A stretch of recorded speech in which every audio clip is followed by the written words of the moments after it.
May I have you rise? Let's pray. Heavenly Father, we come to you and we ask you to bless our community. Help us, Lord. All the different acts of violence that have taken place just in this short month. We ask, help us. For only you can resolve the anger, the frustration, the hurt. Heal those families that have been affected, especially the death.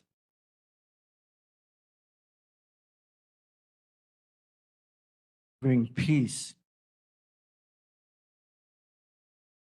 especially in our schools and our young people, Lord.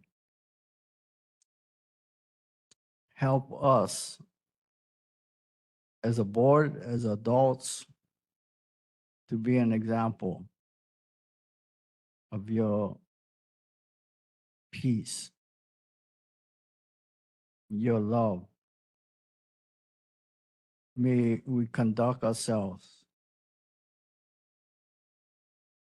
with pono, with aloha.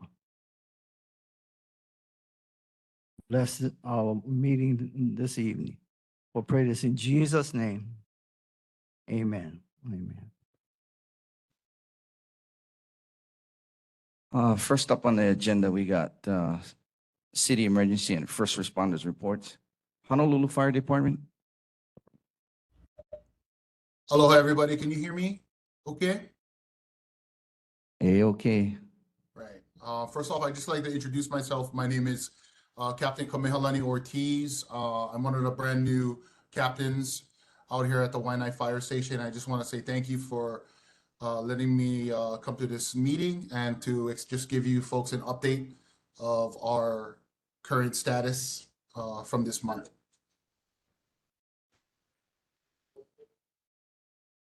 So for this month is for September. The statistics provided represent confirmed number of incidents in the geographical area of Waianae.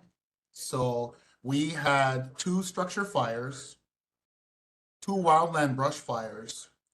We had 15 nuisance calls, which could be rubbish fires or outside of structure vehicle fires. We also had 2 cooking fires, and we had 6 activated alarms or no fires. For the emergencies, in just this month in September, we've had 160 medical responses. We've had 1 motor vehicle collision with pedestrian, and we've had 4 motor vehicle crash collisions. We've had 2 mountain rescues. Luckily we had no ocean rescues and no hazardous materials incidents during the month of September. Quick fire safety tip and announcement. This month in October, it's Fire Prevention Month. So the National Fire Protection Association sponsors Fire Prevention Week. Also, just a quick side note, we'll be distributing these fire safety guides throughout the schools, elementary schools in Waianae this coming month, or this coming week, actually. So we just want you guys to know, just to make sure to look at it, go through it. And for me, I was a fire investigator with the Honolulu Fire Department for several years. And one part that I like to point out is the fire escape plan. And I went to one fire and everybody escaped the house fire or the building fire because of this house home fire escape plan. So although it can be a little bit, there's a lot of information in the books, this one part can make the biggest difference. So one thing about this month is to pay attention to fire prevention. Did you know cooking fires are the leading cause of home fires and home fire injuries? Unattended cooking is the leading cause of cooking fires and deaths. What can you do? The good news is you can prevent most cooking fires and burns, help keep your family safer with these simple but effective tips. Turn pot handles toward the back of the stove. Always keep a lid nearby when cooking. If a small grease fire starts, slide the lid over the pan and turn off the burner. Watch what you heat. Set a timer to remind you that you're cooking. Have a kid and pet-free zone, or at least 3 feet around the stove and areas where hot food or drink is prepared or carried. Any questions? Board members? Thank you, Captain, for your report. I do have a question coming from the community. If you have any detailed report of the cause of a vehicle fire on the Kaena side of the bridge construction this weekend. Kaena side of the construction on the bridge. I don't have any information right now, but if you like, I can give you the email to contact, and then they could probably get back with you, or I could even give you my email and I can get you that information. Do you want me to write it on in the chat participation box, or you want me to say it? If you could just text it in the chat, please. Of course, of course.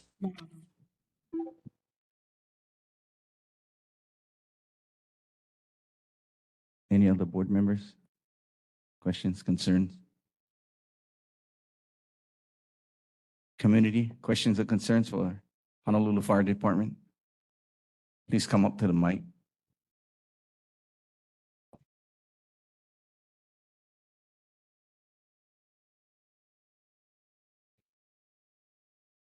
Okay, since we don't have any questions from the community, for the HFD, thank you, officer. Very educational.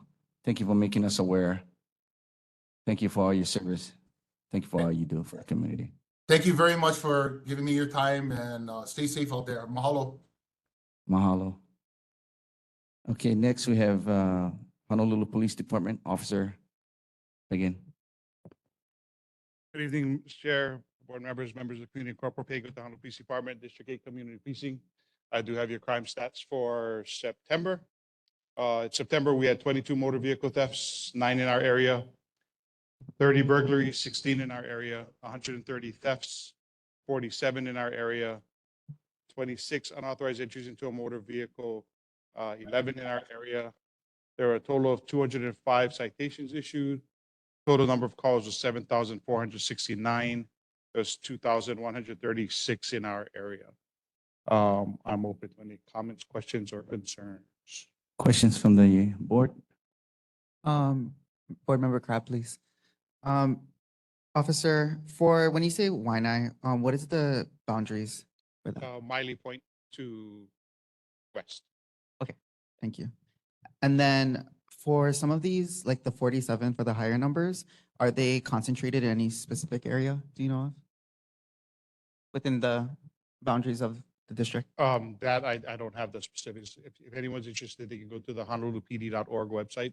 There's a crime mapping. They can put the address that they're concerned about, and that'll give them a list of the crimes within their area, depending on the distance that they want to. Okay, perfect. Thank you. Board Member Perry? Thank you, Corporal Pagan. Thank you for attending tonight's meeting. Will you be around for 8.1, revising the memorandum of understanding, remove the police office requirement at Helelua Street, Lulale Homestead Road, and Pa'ake Road? It's on tonight's agenda. I don't know what that's about. Do you?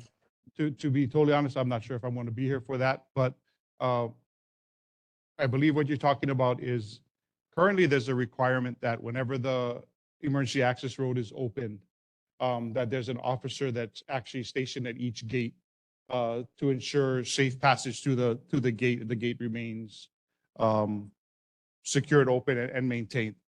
So one of the issues that we've been facing in the past is that although the community has been asking for the gate, for the road to be open more often, where, for instance, that they consider emergencies,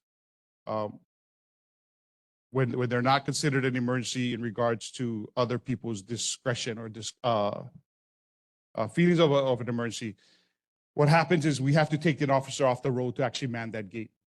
So the question was brought to me as far as the gates being left open for traffic in the morning, traffic in the afternoon, to get people comfortable with driving to and from that road, should there actually be an emergency. Again, HPD's concern with that is that there's a requirement that when the road is open, that there's an officer stationed there. So I believe what that discussion is about is getting the powers that be, which is not myself, but the owners of the road and the people that manage that road, to agree that should that road be open, HPD would not have to be there at those gates.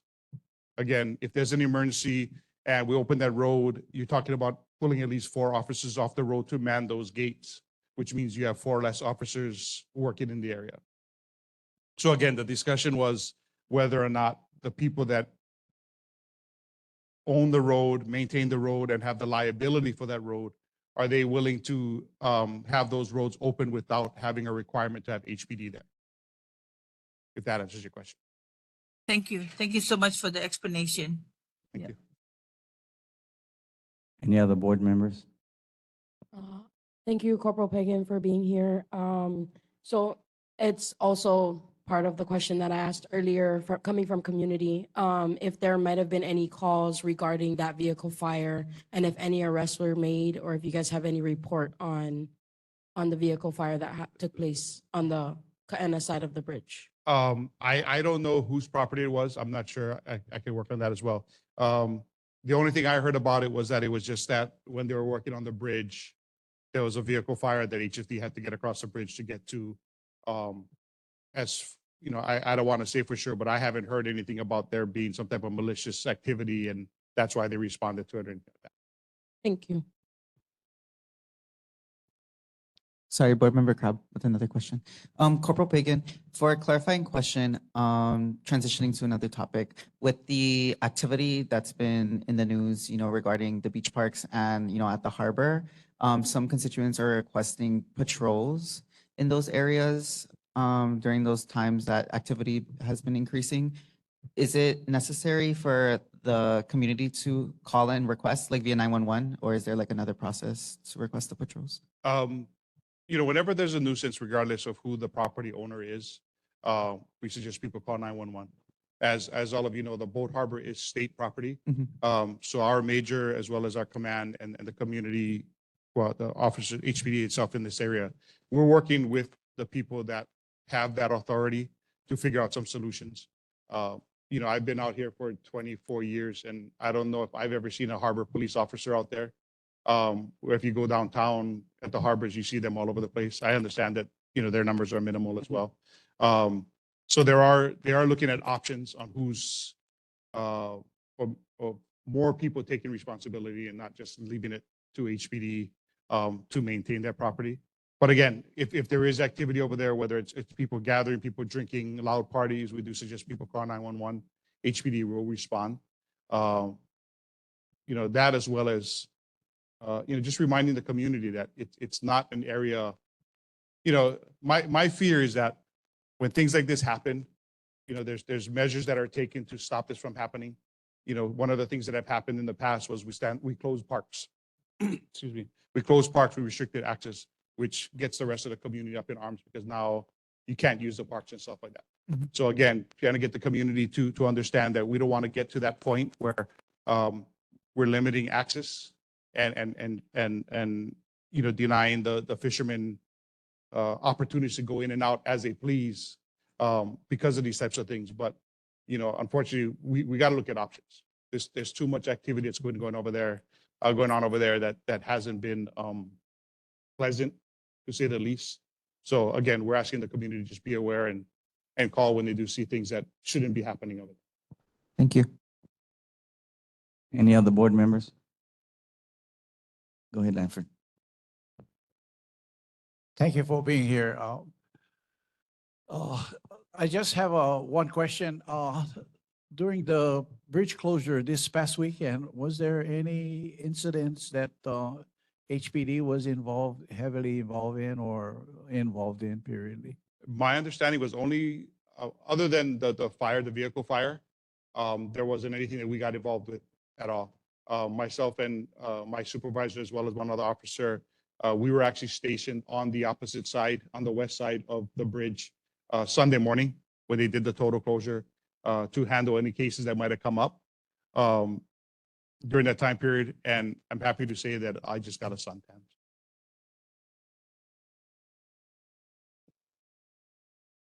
Mahalo for your service. Community members, anyone, please come up to the mic. Yeah. State your name.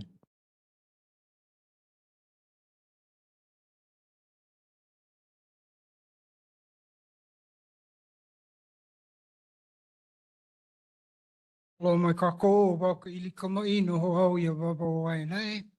I'm just curious if all the shootings we've had this whole year involving juveniles, or the department has been able to determine, one, where they got the weapons from, two, how they're getting it, and three, if they're making the parents responsible. Mahalo. Thank you for your question. In regards to how the weapons are being obtained, my understanding is they're being obtained in various different ways.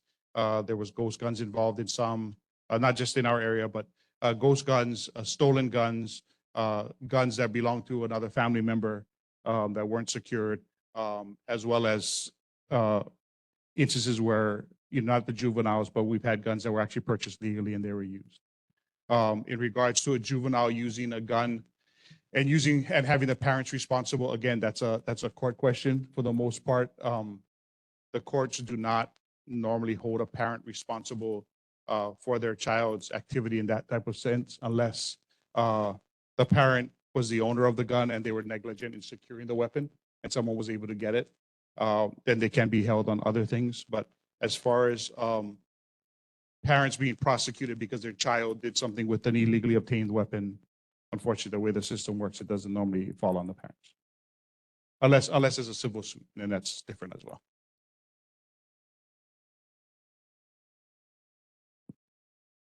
Anyone else in the community has concerns for the Honolulu Police Department? Okay.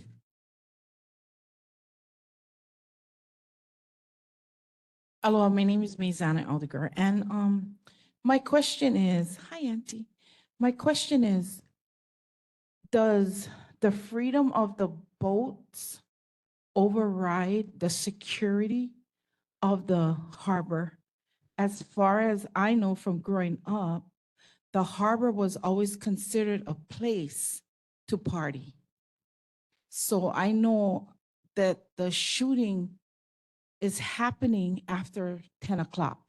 So is there a way where we could maybe lock the harbor down for a certain amount of, maybe for a couple months to test it, to where the boaters, they can leave and go, but they have to be out in the ocean prior to 10 o'clock, or some kind of curfew to put some kind of restrictions on what they do, because they drag race, they, burn out. I've seen a lot of that. So my concern is, does the freedom of boating override the security of our community?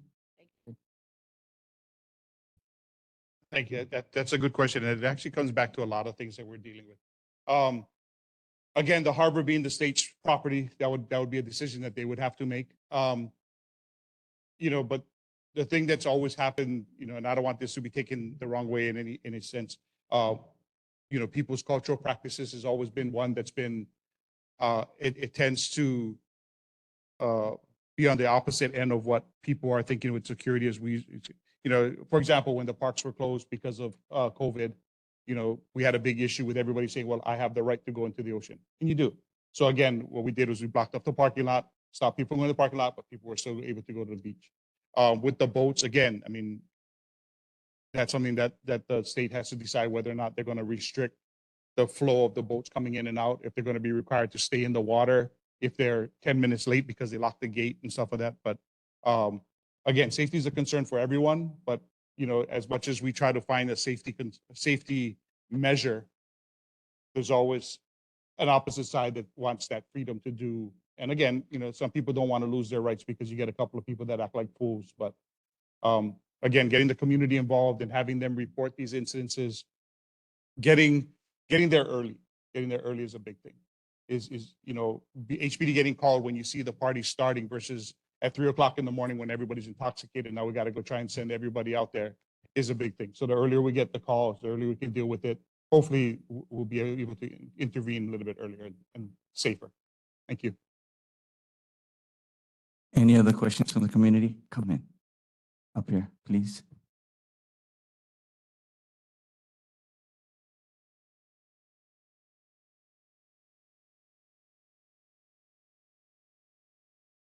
I'm Kathy Saha. I have been attending the meetings and the committee meetings. And so far, I haven't resolved anything yet. And so I do have a lot of concerns that I've addressed to the committee, but I want to ask the officer here. Right now, we have a problem with a homeless guy. He set up camp right by our mailboxes. And it's 10 mailboxes in one spot for all the residents that live in that road. Now, he is someone we've had problems for 2 years. And I addressed this to the US Post Office, and they said it's a police matter. I'd like to ask the officer, how do we handle that? We do not want to pick up our mail there. Intimidation. I mean, he's actually set up right next to the mailboxes. He just got evicted from another place and he just started in there. So I don't know, do we address the HPD or do we address the US Post Office?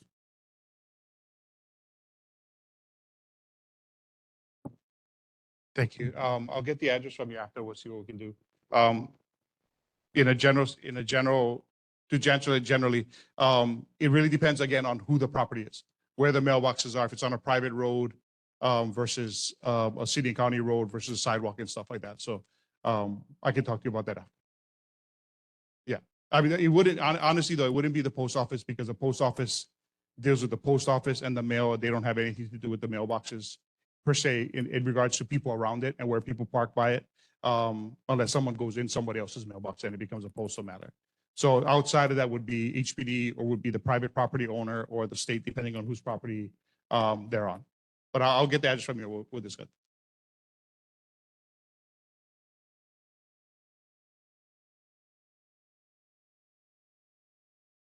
Okay, I'll talk to you after. We'll talk about it.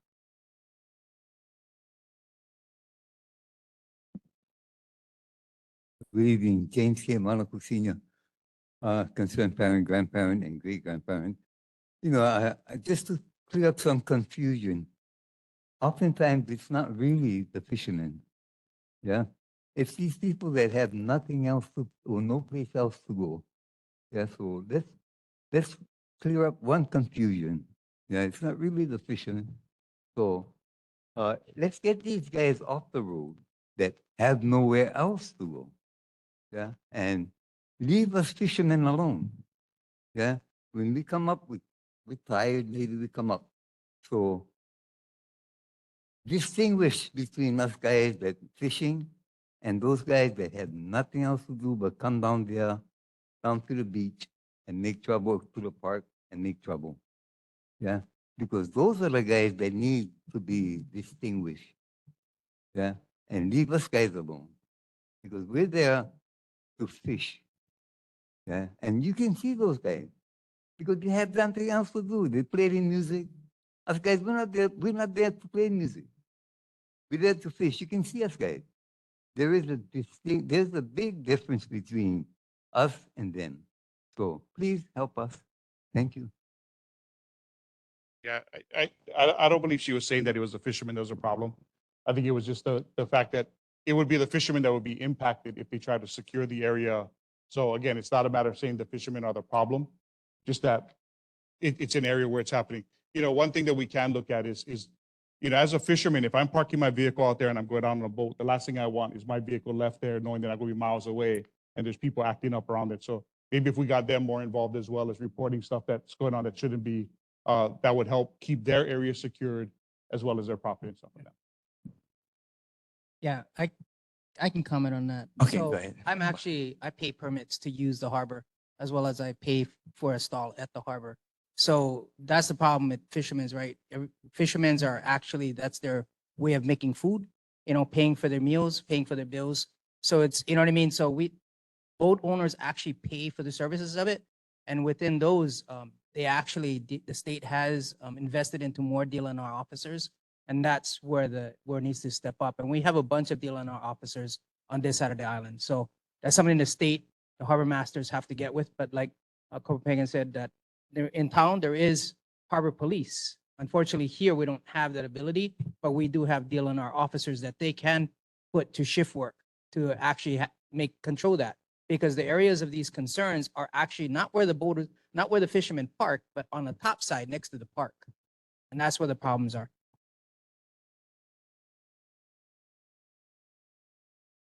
Any other community concerns? Go ahead. Hello, my name is Blessings.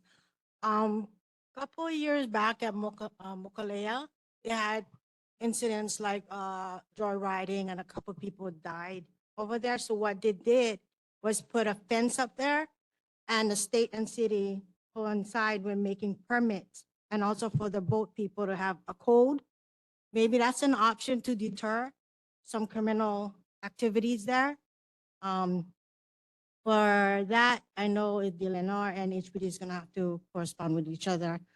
For the federal part, on the post office, Auntie, it's the federal that you can contact, and I can help you on that after if you need, other than HPD. That's it. Thank you. Any other concerns? Okay.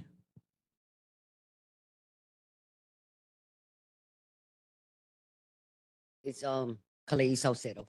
It's partial. I just want to thank HPD and Travis and all those who was proactive with the Makaha Bridge closure, because they have protected my kupunas. They have protected the residents there. The concern I have is there's a lot of activity, negative impact into our community. But who they look for a solution? HPD. Ole. They're not the lawmakers. Where's our lawmakers? Our lawmakers belong. This is a problem that's not going to go away if we don't be heard. Your community, lawmakers, inform that. Please be informed. Your community is in trouble. We are not a holding tank. You have your landowners, your homeowners, your retired kupunas, my kupunas. They don't have no rights, no safety. They're compromising the safety, the well-being of my kupunas. The kids, the boat harbor is compromising the well-being of our children. Okay? That is state responsibility. Hire your own security. Stop aiding and abetting the situation of this issue that's never going to go away. 20 plus years. It's a broken system. I challenge you folks to fix the broken system and stop compromising the safety of the community. Listen to the community. Listen to the resident, the landowners, the legit, honest taxpayers. Don't listen to your violators on the beaches. That's violators. They cannot follow the park and state rules. That's violators. That is law violators. Why we have signs on our beach, state parks, city parks? It's okay for them to violate it. But when you have a kupuna going there and just sit down, oh, you're not supposed to go there. Stop aiding and abetting. Find a solution. The state system is broken. Lawmakers, listen. You're not above the law. People is going to get frustrated. Our children, you think it's all right to allow our children to go next to the school? You get shootings. Kids are killing kids. Where's the law to protect our own children? Where's the law to protect the homeowners? Where's the law to protect my kupunas? Where's the law? I will tell you where the law. The law is a money-making broken system bucket. We're not a holding tank. Fix your broken system for over 20 plus years. It's broken. That's all I have to say. But stop impacting our HPD and my community. Do not put a stop to it. Do not allow any more negative. I'm not asking. I'm telling you, do the right thing. Listen to your community. Don't listen to your back pocket. That's all I have to say. Thank you for the community concerns. We're going to move right along. Officer Pagan, thank you for everything you're doing with this community and I know you got stuff to attend to outside. And anyone else that has a police concern or police matter, John Travis is sitting back there. He's going to take notes for us and he'll get with the committees and we'll talk about it. Okay? Thank you so much. Okay, so we're going to do presentations at this time. It's very educational. I believe that the community should know about these things. And the first one up is going to be raising awareness to toxic chemical spilling in the Pacific Ocean with Dr. Lyle Tinjoma. Doctor, you have about 15 to 20 minutes. If you can squeeze it all in there, thank you very much. Aloha and mahalo for having me back again. Today, I'm not going to talk too much about the actual problem because we already know what the problem is that we're having highly toxic radioactive waste being dumped over the fence into our backyard. Okay. So I want to spend a little more time with asking the public some questions, and then I can tell you some of the questions I have, and what I worry about. So if I may, from the public, tell me 3 things that you're just dying or you worried about this radiation in the Pacific. Then I'll give you my 3 things. Anybody, please. Community concerns. Dr. Tinjoma is asking for input in regards to his pollution and poster that's sitting up here. No shame, just say anything, Real quick, yeah.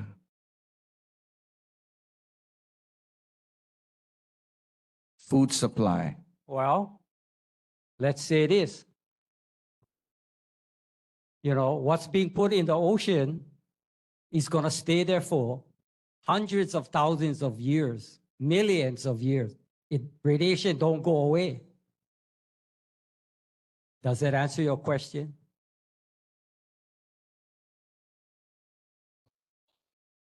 I'll get that. I wanted somebody to ask me that. Very good. You're the first one that I was going to say that. Guess what?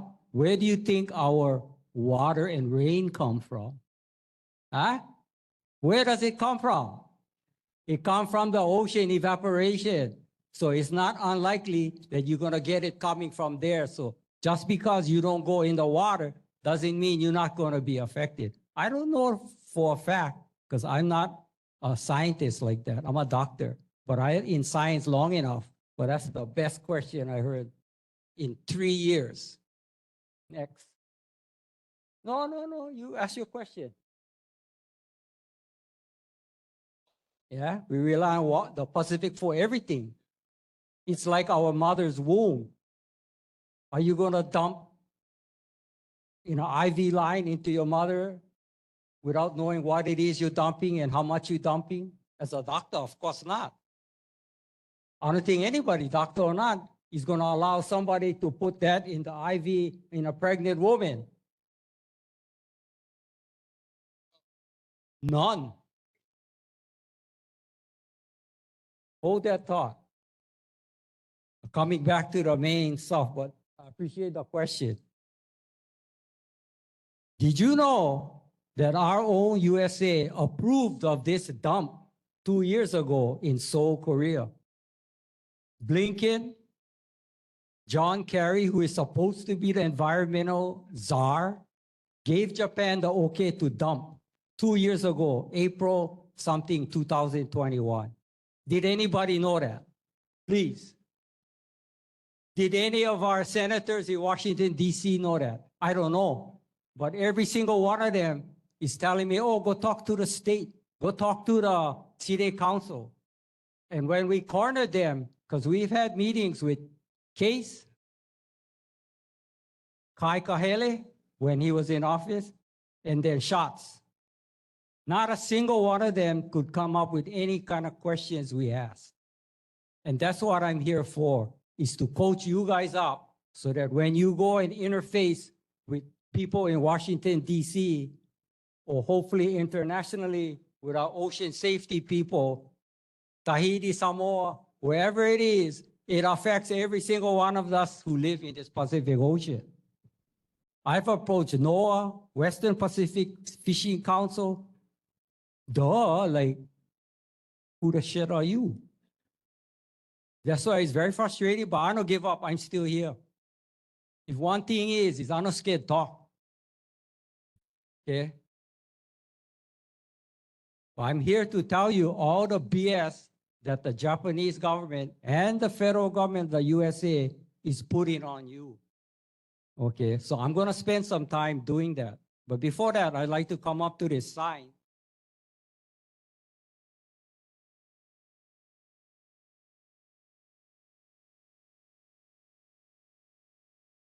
Anyway, if you guys didn't know,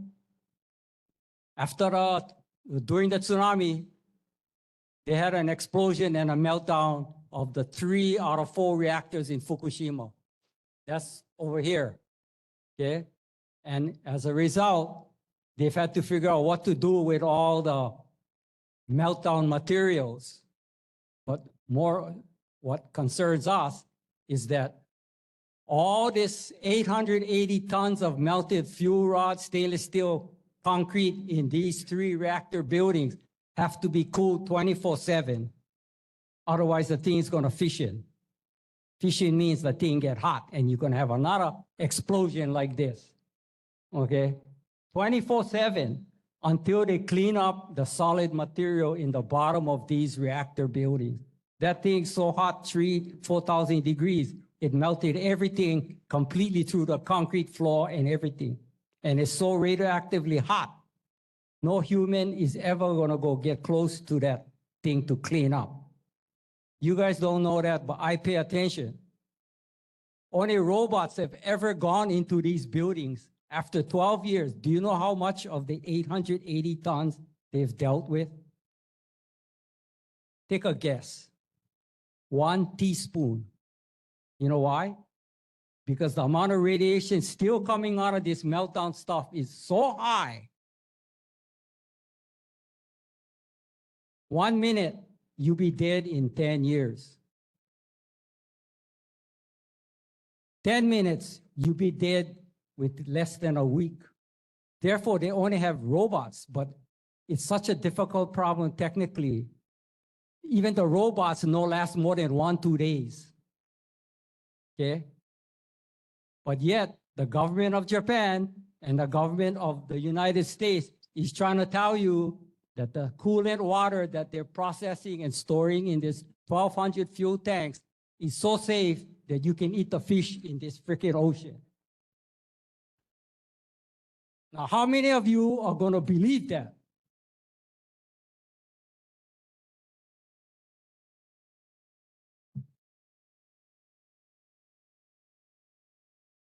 So now I'm going to talk about all the BS that the Japan is putting out, and the federal government of the United States is helping them spread all this BS. Okay. You know what this is? Yeah, but what kind of ruler is this? It's the Japanese ruler. Yeah, you get it? But it's all twisted and turned. But yet nobody can figure it out except people like me. I spend a lot of time reading scientific literature, and I know scientific bullshit when I see it. That's what makes me the drug sniffing dog in all of this.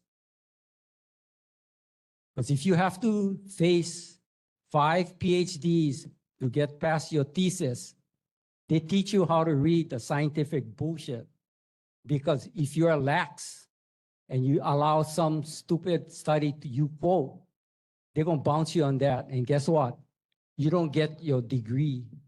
Not only that, you're going to be the laughing stock of all the other doctors around you because you don't know your shit. Yeah. Sorry if I sound like that. I don't sound like a doctor, but this is very serious. And I want you to know that this is what you guys are in the media. Okay. Even the US government has drunk this Kool-Aid, I say. And the first, I'll tell you two things, two words that if you read in the media, no matter where it is, I don't read the media because I know what it is. This is a science problem. Whatever you read is all literature from non-scientists. I look at that, I don't even waste 2 minutes because I know it's BS. You give me a serious science thing, I can break it down, okay? But whatever you see in the mass media is totally, practically 100% BS. Japan is not going to tell you what they're going to say only what they want you to know, okay? Obviously, right? They're not going to spill the beans on their own self. So I'm going to get right to the point of where us scientists want and demand. What we want from that 1,200 tanks over there is an unbiased, impartial, reproducible analysis of the total contents of that 1,200 tanks. We said before they dump them, but they already dumped already. And the other thing they don't tell you is that they're going to be dumping for 30 to 50 years. Never heard that, did you? Because that's kind of stuff they're not going to tell you. And there's plenty of stuff they're not going to tell you, excuse me, okay? So one of the first giveaways is I bet you, every media thing you have ever read, somebody is saying the word tritium. Okay? Tritium comes out of any nuclear facility. The big thing is that a meltdown facility is completely different. The Japanese government themselves have admitted there's 62 different radionuclides in there, of which tritium is one. But what do they tell you in all the media? They only talk tritium. So that's one of the guidelines I have is anybody who reads and says the word tritium has already drank the Kool-Aid from Japan. And the federal government, the US, is one of them. Because every single one of them have mentioned that word without mentioning 62 of the other more dangerous things. When I say more dangerous, I'm talking as a scientist and a doctor. More dangerous is strontium-90, cesium-135, 137, iodine 139, 131, because these things have half-lives of hundreds of thousands of years, up to millions of years, which means the thing will go away for millions of years. You get it? There's nothing that nature can break it down. That's why the nuclear engineers love it. But too bad for us if we got to deal with it. You get that? Once it gets out of their facility, oh, we don't know nothing. You guys go deal with it. Excuse me. You guys in the nuclear industry, your number one cardinal sin is containment. It's never supposed to get out of the reactor container, and there's another container around that, and then there's a building around that. But when they're going to blow the top like that, guess what? The whole thing come out. And it's in the community and in the world. Now, what are they doing? They're actually trying to spread them around. Completely opposite of containment. Containment is the cardinal sin for nuclear engineers. But yet they're doing the opposite. They're spreading it around, saying, oh, we don't know nothing. The thing, not too bad. Excuse me, try walk the talk. None of us have had any relatives, I think, that survived or had to go through Hiroshima and Nagasaki. We don't know. We'll never know. The world has been put to sleep by this. And now it's even worse because of oil crisis, because of global warming. People want to make nuclear energy now. Are you crazy? It's so dangerous, but I'm not here to be an anti-nuke person.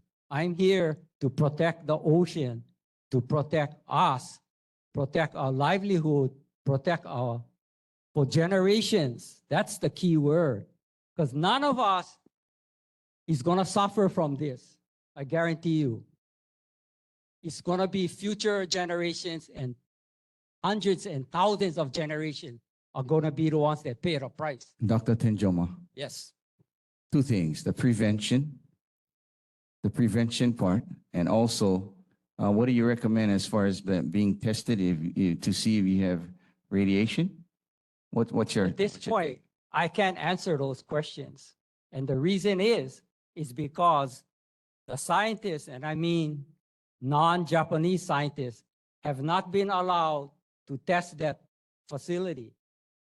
Okay? And what the scientists want is they want to test it to see what is the actual constituents, the 62, the dosage, the strength. Then all these scientists can start figuring out what to do, how much to watch for, what going market first. All those things cannot be answered because the Japanese are totally hiding everything like this. And they're getting the United States to cooperate with them. And they're also getting the UN IAEA, which is the nuclear watchdog. So at this present time, the recommendation is to educate, make aware. The goal is to every one of you people here, or people you know that you love, you're trying to save them and the people who are not even born yet. That's what your motivation is. And Dr. Tenjoma, so how do we do that? We sign petitions. What's happening? I have a petition up there. You take a picture of that. You can sign that. And you can send it on the phone to somebody else. Please sign the petition. That's the least I can ask you to do. Other people who are more apt. Yeah. We need people to talk to people in the US Congress. We need people in the community to talk to their friends in other countries like Tahiti, Samoa, Saipan, wherever it is, who should be concerned about this.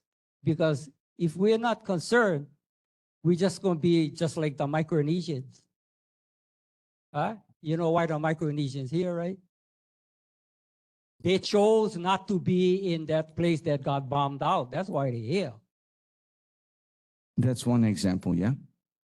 That's one example. And it's a good example, though. So what can you do to protect yourself?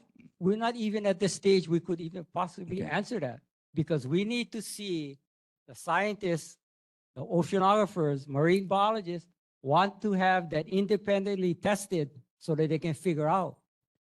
But if the Japanese ever agree to let an independent group to assay or to do that toxicology study from their 1,200 tanks, it's the same as the criminal volunteering his blood to the court. Okay. It's the same as the criminal volunteering his DNA sample.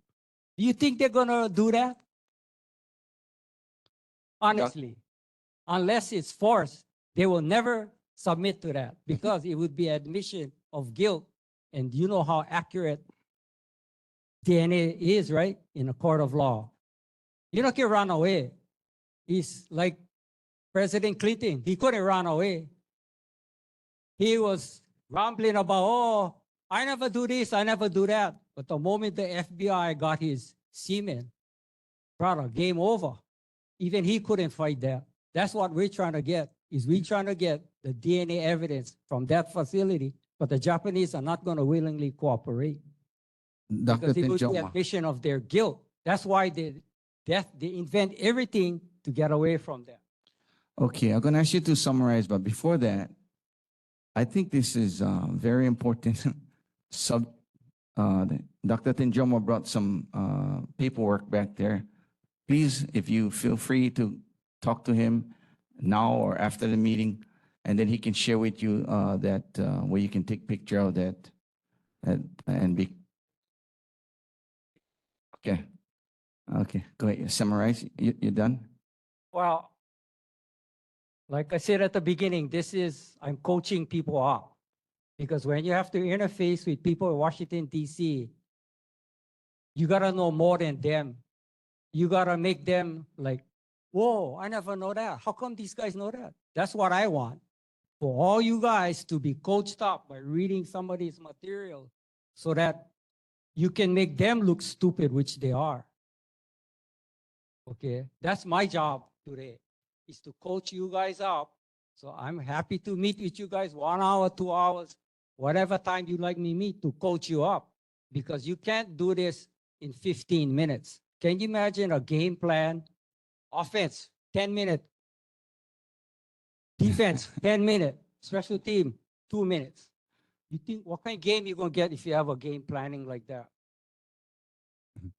Not Okay. much. Dr. Tinjomo, we have Q&A online for you. Johnny May Perry.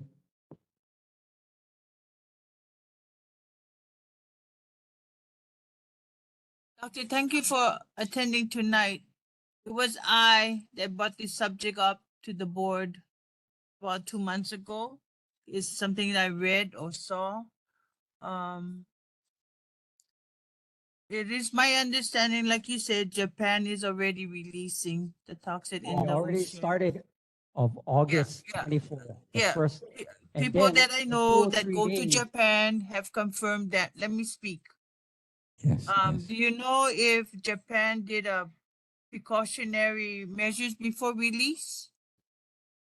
Well, they're telling you what they want you to know. There is no independent analysis. That's what we world scientists want, because they're not going to admit to anything. In fact, they're inventing all kinds of answers via the IAEA, you know. But there's no way Okay. anybody can believe anything that organization says. They're just like the WHO, just as effective. So there has been a lot of cover up, like radio is an example, and back Lot in of the everything is days. a cover up.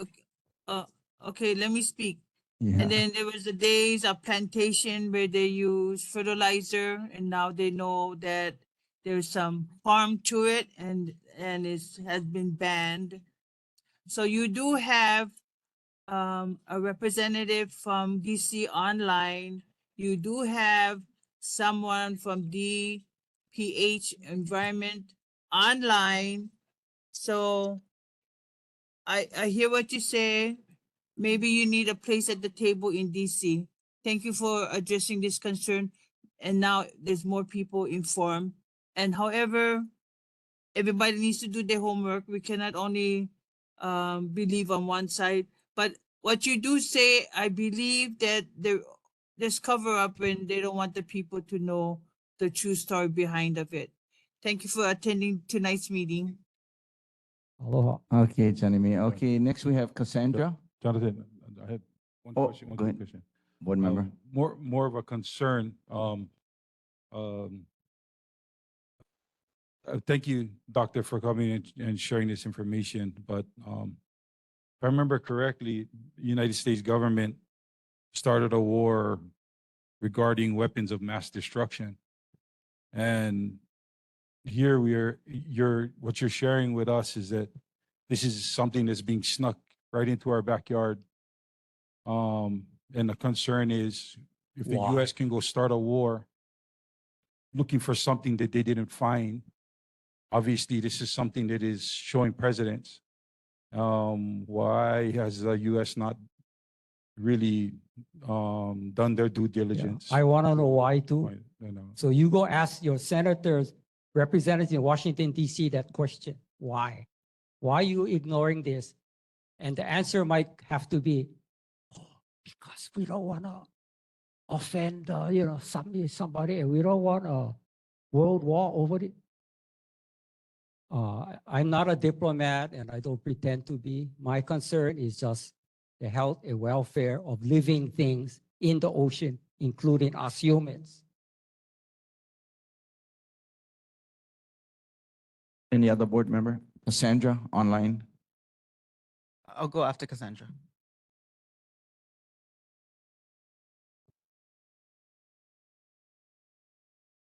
Cassandra? Okay, Crab? Do we have any representatives from Joe Takuta's office or any federal representatives online? Yes. Who said yes? Sorry, my name is Telesia Pasase. I'm representing her office. Oh, okay. With the information that just was brought up in this meeting, can you take back to your boss, please, if possible? Yes, I will. I'll Okay. also provide some information so that the doctor can go ahead and contact our office as well. Okay, perfect. Thank you. Any other questions? Well, thank you very much, Dr. Chindoma. Please, he has some flyers sitting around and talk to him. He's a very interesting guy. He knows a lot. Okay. Up next, we have emergency evacuation planning by Ms. Watanabe.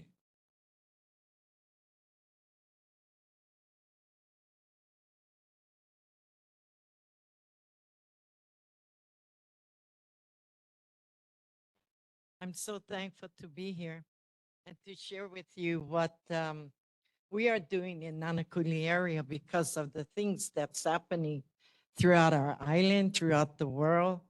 And listening to this guy, I mean, you talk about man-made disaster, yeah? What can we say? We just got to hope Mother Earth can heal herself someday so that our kupunas can be taken care of and our family. But as for me, I do preparedness throughout the islands. We travel all over to do this and to keep our families abreast of how to take care or control whatever is happening, especially disasters. I mean, look what happened to Lahaina. Need I say anymore? I mean, look what's truly happening there. And it's sad, but for me, I got good news for you folks. It's going to take time though, because there's a lot of planning you have to do. So let's say when I born and raised in Nanakuli, okay? I've been in this area 96792 for that long. And it's okay. It changed from 13,000 to about 49, maybe 50,000 people here. So my question, or every place I go to, they ask me, how do you get 50,000 people out of here if there's a tidal wave? And nobody has an answer for that because it's impossible. We got like the whole island, we got one road going out and in. Oh, it went off. Okay, okay, that's okay. So I had a PowerPoint presentation to show you folks how you can take things in your hand by controlling your family, your knowledge, and being prepared. So when I talk about preparedness, let me go with something really short so I can, bug out bag. How many of you know what is a bug out bag? How important is that?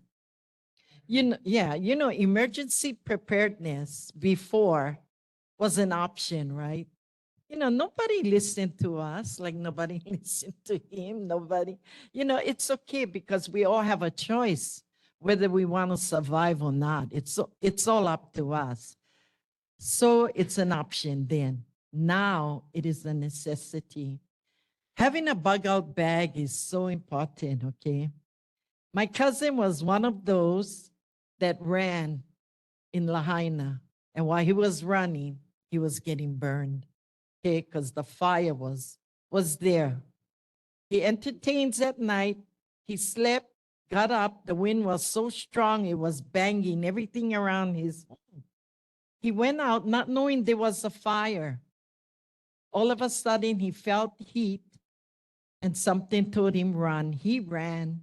He didn't have a bag. He didn't have nothing on him but his pants and shirt, what was left over of it.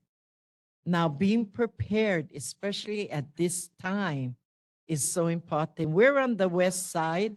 You know, we're dry down this side. You know, are we prepared for a fire? Are we prepared for tidal wave, hurricane? Is our home fortified enough to be prepared to save and protect our family members? All of you have to answer that question yourself. How well? So there's a tidal wave coming.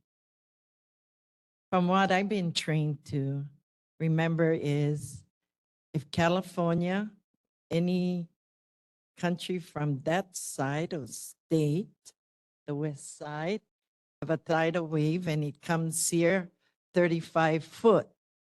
How far does a 35-foot wave go in? Anybody know? And at what speed? Probably a mile in. I live on a ridge, so everybody below me will be hit. So what do you do with our kupunas?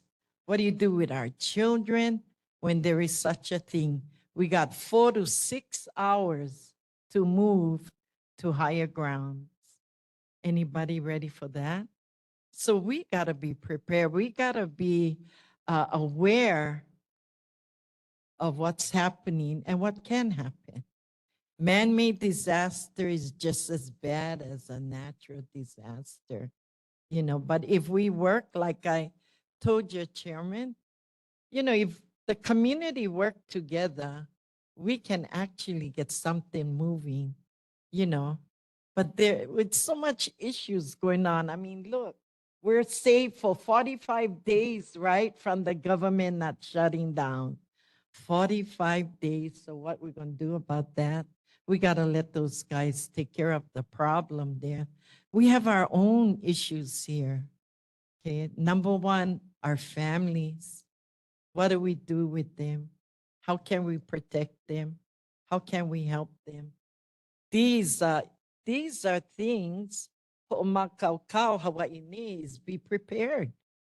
You know, sewer shutdown, no electricity, no running water, no food, you know, no rubbish pickup. Can you hit that button?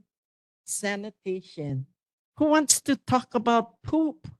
Nobody does, you know, but you know what? You need to know about poop when there's no water, no electricity. What do you do with your poop?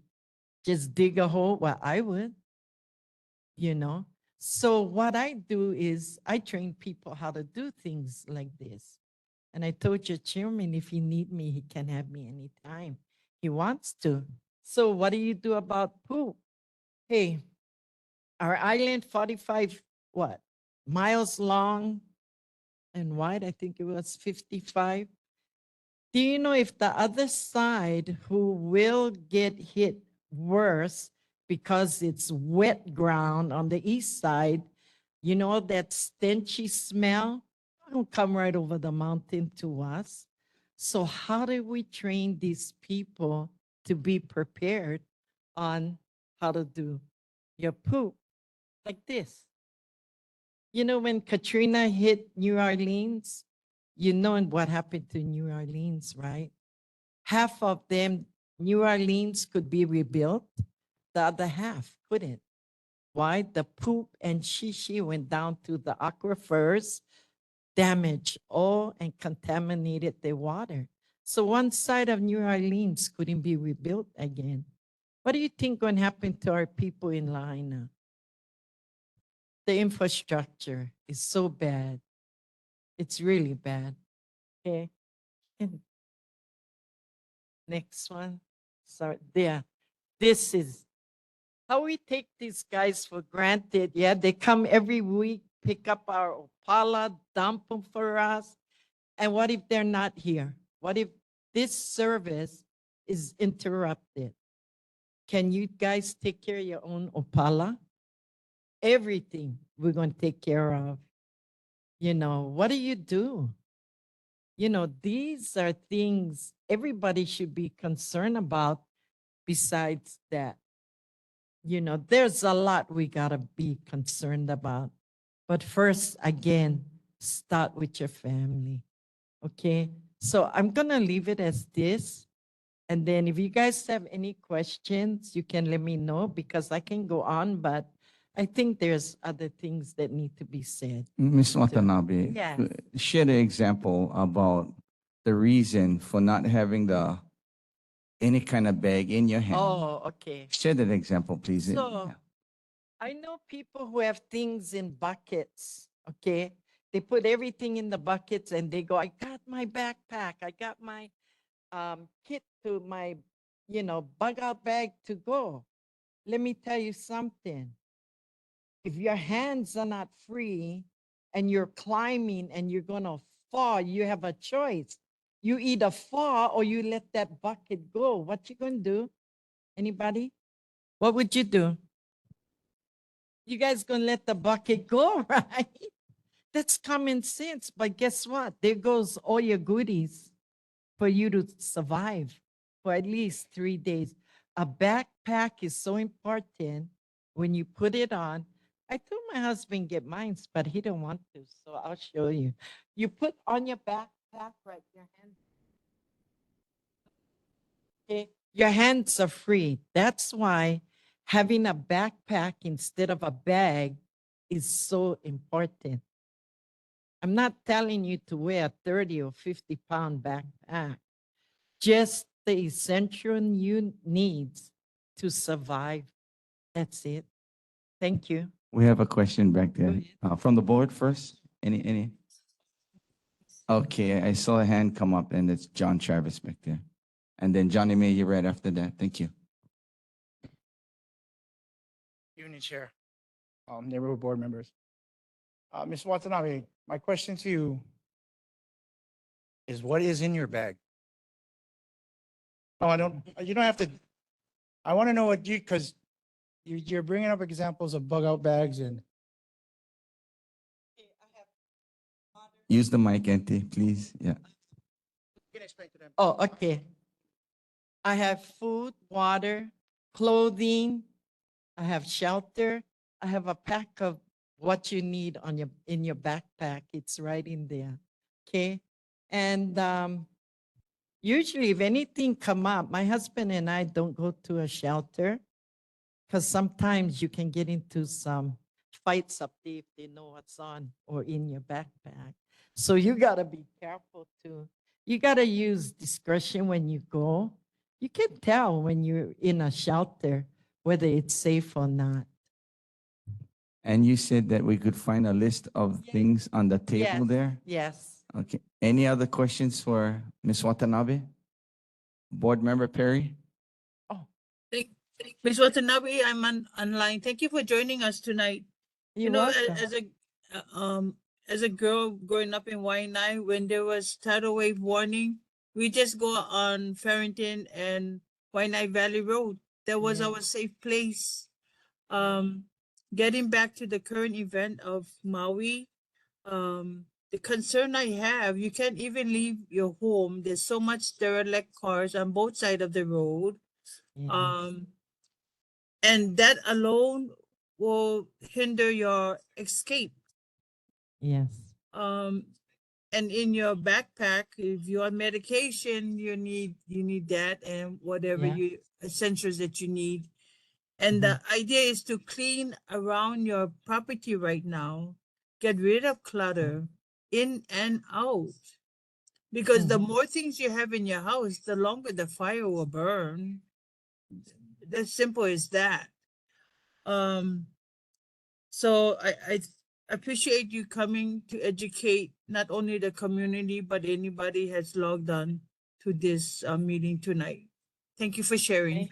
You're welcome. One more from the community? One more.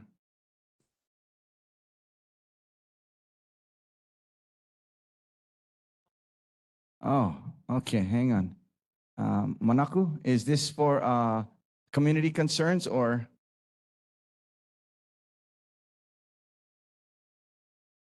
Okay, we're going to talk about that. It's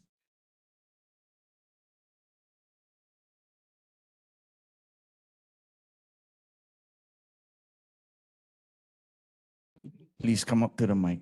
Monaco.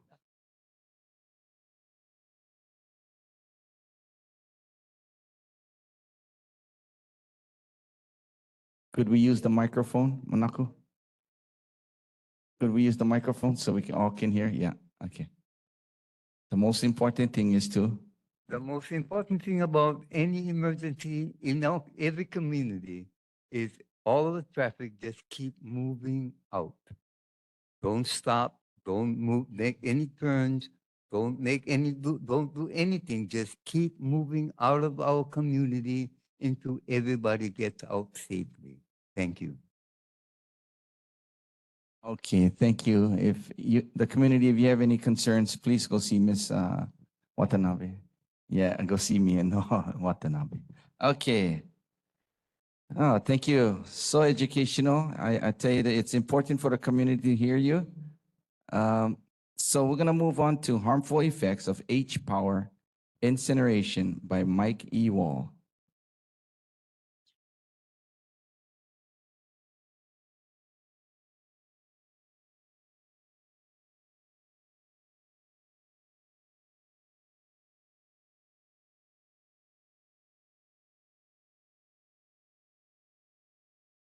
State your name, please. Aloha, Chair, and mahalo for giving us this time.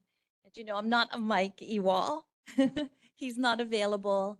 I am Melody Aduha. I am co-chair of the Environmental Caucus of the Democratic Party, and also a member of Beyond Burning and Clean Energy Task Force. All right, thank you. Okay, so Mike Ewall, he gives his regrets. He's not here today, but he's a part of the tour. He's going to Kauai right now, and then he goes to the Big Island. Okay, next slide. Is it?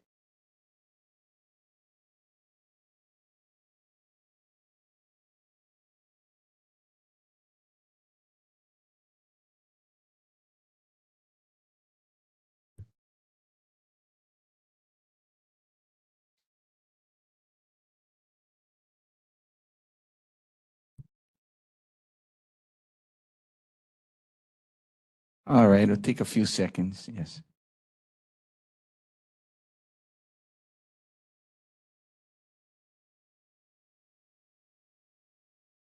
While we're waiting on that there, I do have some information. I'll share this one.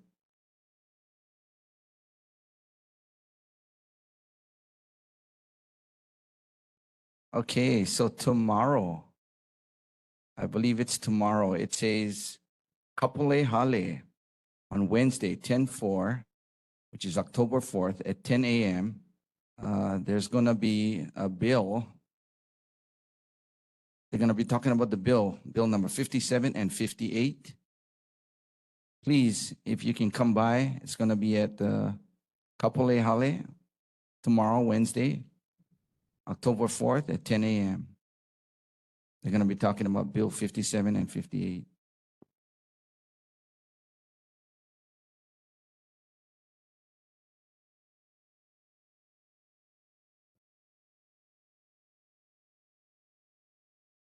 Okay. Ready?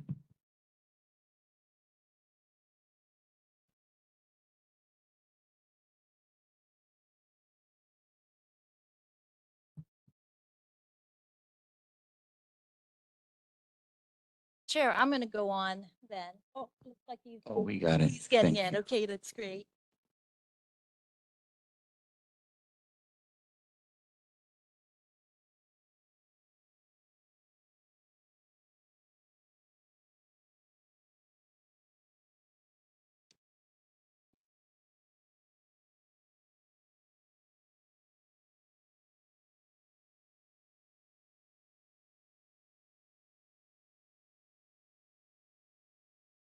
Okay, very good. Thank you. Thank you, Logan. Thank you, Chair. Okay, this is a picture of Campbell Industrial Park, and that's where most of the, I guess, waste and incineration is happening over there. So here we have Covanta, H-Power, it's at Campbell's, and then we have here Waimanalo Gulch Landfill, And I just want to say about H Power, it is the third largest incinerator in the nation. I mean, it's hard to believe that it is the third largest in the nation. However, it is. It is just packing in a lot of waste and it's being incinerated. And when you burn waste, there's two things that come out. That's toxic ash and toxic emissions, air emissions. Okay, so of these, there's 3 burners at Covanta at H Power. 2 of the older burners, they don't have the scrubbers or the pollution control devices that it's supposed to have. And the 3rd burner also is missing one of its pollution control devices. The second and the first and second burners are 35 years old, and the 3rd burner is 10 years old.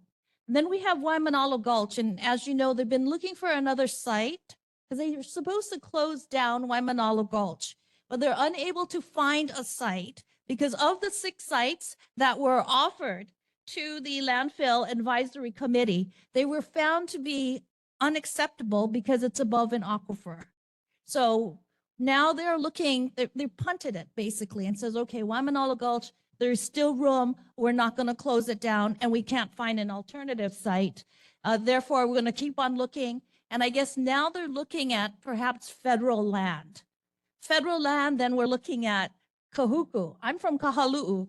So they're looking at Kahuku. Kahuku, we have bird sanctuaries over there. And then they're also looking at areas such as Waianae. And this is, sorry, but there's federal land here in Waianae, and we already know that there's enough environmental injustice here. And then the other place that they're looking at, it's actually, I guess it's the next slide.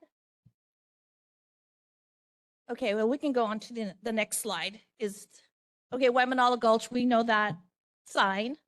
We're right across Ko'olina. Okay, next slide. And Waimanalo Gulch, where they use ash, unfortunately, as cover. Okay, next slide.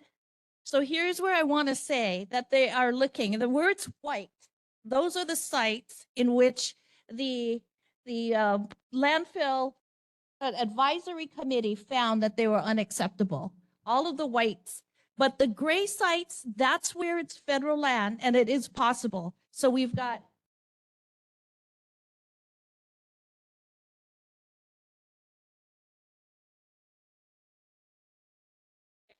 and Waipahu. Now, the best way to have a landfill, number 1, you don't build one where people live and you don't build it above an aquifer. Number 2, if you do have a landfill, it should be double or triple lined. Number 3, no incinerator ash should be allowed in the landfill. Number 4, no recyclables, no clean compostables should be allowed. I'm sorry, can you, the next slide. Next slide, that's PVT. That's another thing. I'll go back to PVT because that's the construction demolition landfill, and that's scheduled to be closed as well. All right, and then number 5, no unprocessed organic material. It should be anaerobically digested first to minimize gas, odors, leachate, and reduce volume. Now, the important thing about that, when you're dealing with organic material, that's like vegetables, like livestock and things that can biodegrade in that fashion. That creates methane, and methane gas is 80 times more potent than carbon dioxide. Okay, next slide. Now okay, this is a picture of H Power. Go on next slide, please, Logan. Thank you. Okay, H Power has the capacity to burn 3,000 tons of trash per day, but it burns an average of about 1,800 tons of trash per day. Burners 1 and 2, each is capable of burning 925 tons per day. And as I had mentioned earlier, it's 34 years old and it's missing its air pollution controls for nitrogen oxide, mercury, and dioxin. Burner number 3, it can burn 900 tons per day. And again, it is missing its modern pollution controls for nitrogen oxide. Okay, next slide. This slide, it's 4 different graphs. Let's go to the first one on the top left. On the rightmost, that's H power. And it's showing that hydrochloric acid, it's higher than any of the others, higher than AES, which is the closed cold energy plant, as well as for the first three, those are gas burning, oil burning Kiko plants. Okay, so the next graph on the right top. So we see H power at the end, and it is pretty much up there when it comes to critical air pollutants such as the nitrogen oxide. Okay, so now let's turn to the bottom left graph. On the left, the rightmost, that is H power, and it's showing that it's high in lead, formaldehyde, as well as mercury.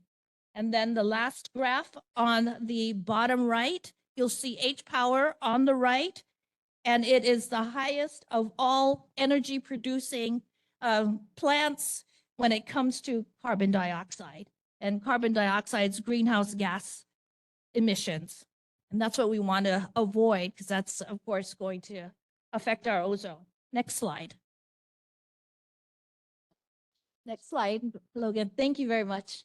All right, so H power is a huge polluter. If you look to the top, it shows 600. Melody, Yes. 1 second, please. Okay. Can you step into the mic a little bit more? Online cannot hear you. They're having a hard time hearing you on the online. More down? Right there? Okay. All right, thank you. All right. So H power is a huge polluter. As you can see on the first line there, 686,000 tons of greenhouse gases, and that's 1 year. And that's a number 4 on Oahu in ranking of being a huge polluter. And then following that, we've got 1,723 pounds of nitrogen oxide, number 5. And then after that, we've got 204,000 pounds of particulate matter. So that's the 5th worst in the industry. After that, we got 177 pounds of fine particulate matter, number 4 again, and 5th worst in the industry. And following that, we have 37,000 pounds of hydrochloric acid, number 1. And further down, 15 pounds of mercury, and that's also number 1 in the county. It's a lot of pollutants that we can't see that we are inhaling. All right, next slide, Logan. Thank you. The incinerator lifespan nationwide is 24 years. But here we have burners 1 and 2 at 34 years, burner number 3 right now at 10 years. And from what I heard, they're looking at extending the life of these burners for another 20 years. And since 1995, no other incinerators have been built nationwide. So that's 28 years, no new incinerators except for Florida. And the reason why is because it's a huge expense to run an incinerator, and a lot of these counties have gone bankrupt as a result. And of course, there's also community opposition. Okay, next slide. Now, there's also other names that are used for incinerators where we've heard of waste to energy, we've heard of biomass, we're hearing of pyrolysis, gasification, and plasma arc. No matter what you call it, it is still the same. It is still incineration. All right, next slide.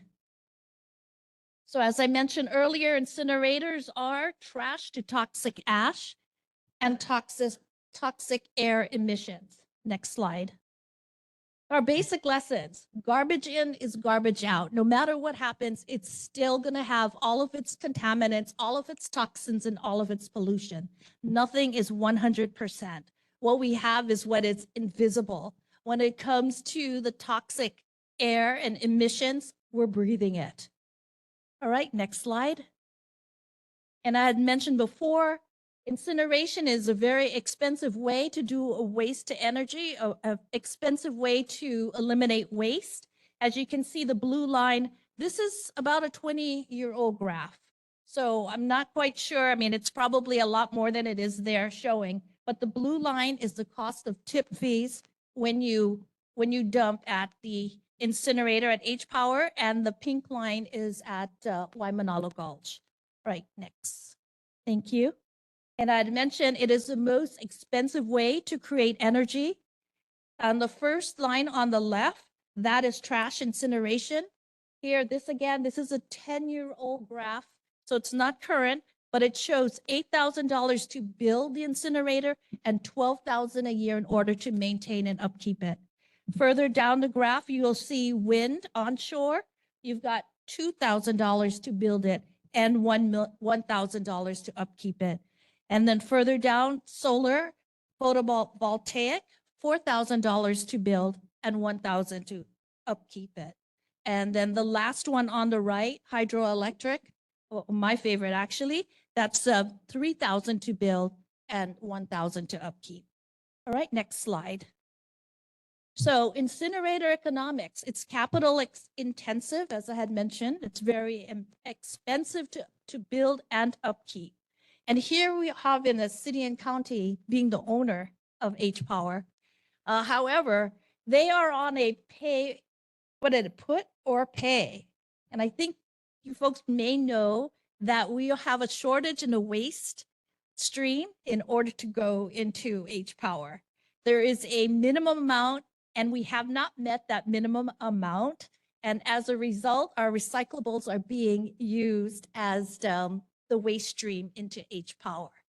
So that's pretty disheartening. It de-incentivizes one to recycle, thinking that you're putting your paper and your plastic in your aluminum cans, and the end result is that it's all going in to be incinerated. How am I doing with time, Chair? Am I good? Okay. All right.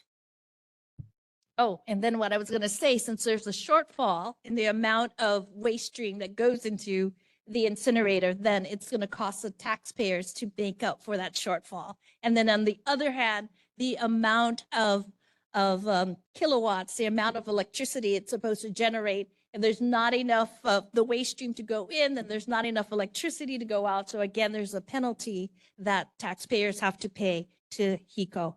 Okay, next slide. Okay, so we did recently close AES, which is the coal burning plant. And this just shows how much more damaging and harmful to human health and the environment incineration is in comparison to the coal plant that we just closed. And we closed that coal plant because it was damaging. However, H Power is so much more. When it comes to dioxins and furans, it's 28 times more. Hydrochloric acid, 27 times more, lead 6 times, mercury 5 times, nitrogen oxide 3 times, carbon dioxide 1.65 times. Okay, next slide. All right, now here, this one is showing the different emissions. You've got biogenic emissions, which is the orange, and then you got fossil fuel emissions, which is the blue. But by and large, once that CO2 goes up in the environment, it doesn't matter whether it's biogenic, whether it's trees, whether it's natural, it doesn't matter. It still affects the environment in the same way. So what we see here, the incinerator and the biomass, it's almost double that of oil and almost triple that of gas. Okay, next slide.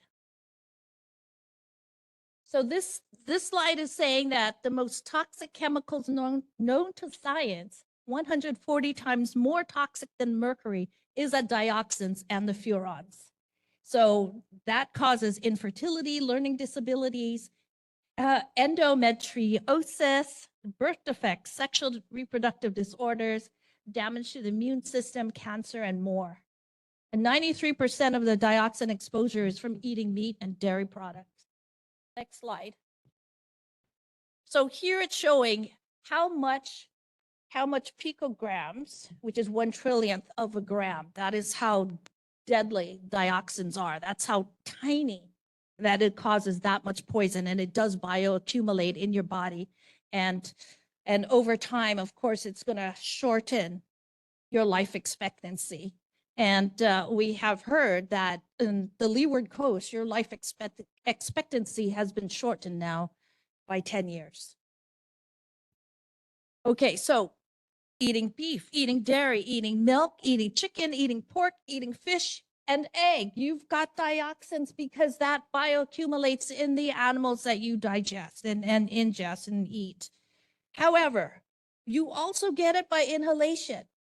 If you eat these items, that's on your own voluntary, decision to eat those items. But if you're inhaling it, that is not a voluntary thing. You have to do that. And we are forced to live in this type of environment by having H-Power continue on. Okay, next slide. Thank you. So what do? We need continuous emissions monitors, which is a bill that we're working on. We need rigorous enforcement by the state, which is something we don't have. And we need emission limits that's based on health and safety, not based on technology, but based on health and safety. Next slide. As we have seen, Covanta has exceeded its permit and it's being fined, but that is not enough. All right, emission limits need to be stricter for new facilities, and it's still on the older facilities. Let me give you an example. The Philippines. There is no incineration allowed in the Philippines at all. Okay, all right. And the EPA is supposed to update its standards every 5 years, but it hasn't done that for the last 16 years. Okay, all right, next slide. All right, so 3 pollutants monitored continuously, that's sulfur dioxide, nitrogen oxide, and carbon monoxide. Now, carbon monoxide is known as a silent killer. It's colorless, odorless, tasteless, non-irritating gas, and it poisons and is very hard to detect. So H-Power is monitoring these things. However, when you're your own contractor, are you going to be truthful? Yeah. And the last point, there is no safe dose of lead, mercury, dioxins, radiation, fine particulate matter, etc. All right, next slide. All right, so here we have more of the contaminants and toxins. The second point there, actual toxin emissions, it's noted as 32 to 52. However, when you do it continuously, it is substantially higher. All right, next slide. So this slide will show what H-Power is permitted to check. And as I mentioned, sulfur dioxide, nitrogen oxide, carbon monoxide, carbon dioxide. Go down to dioxins, that's the really strong poisonous one. And that's only checked annually. And PFAS, that's something new. I think most of us, we're all learning about that because of Red Hill. That's never checked, ever, by H-Power. Arsenic, never checked. Lead, annually it's checked. Mercury, annually it's checked. All right, next slide. All right, incinerators still require landfill for their toxic ash. So when you burn, for every 100 tons that's burned, 30 tons of ash is created. So that means 70 tons of gas emissions is also created. And ash leaches more readily into, blows off the trucks, can be used as cover, which is kind of crazy that they do that.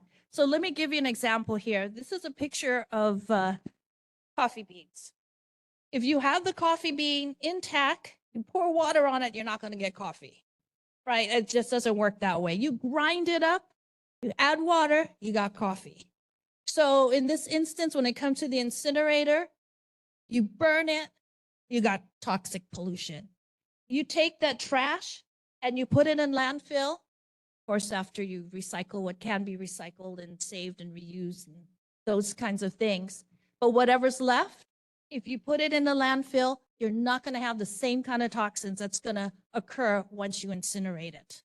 So, for example, the cell phone, right? A cell phone, we know it has radiation, it has plastic, it has metal, it has all these things that are bad for you.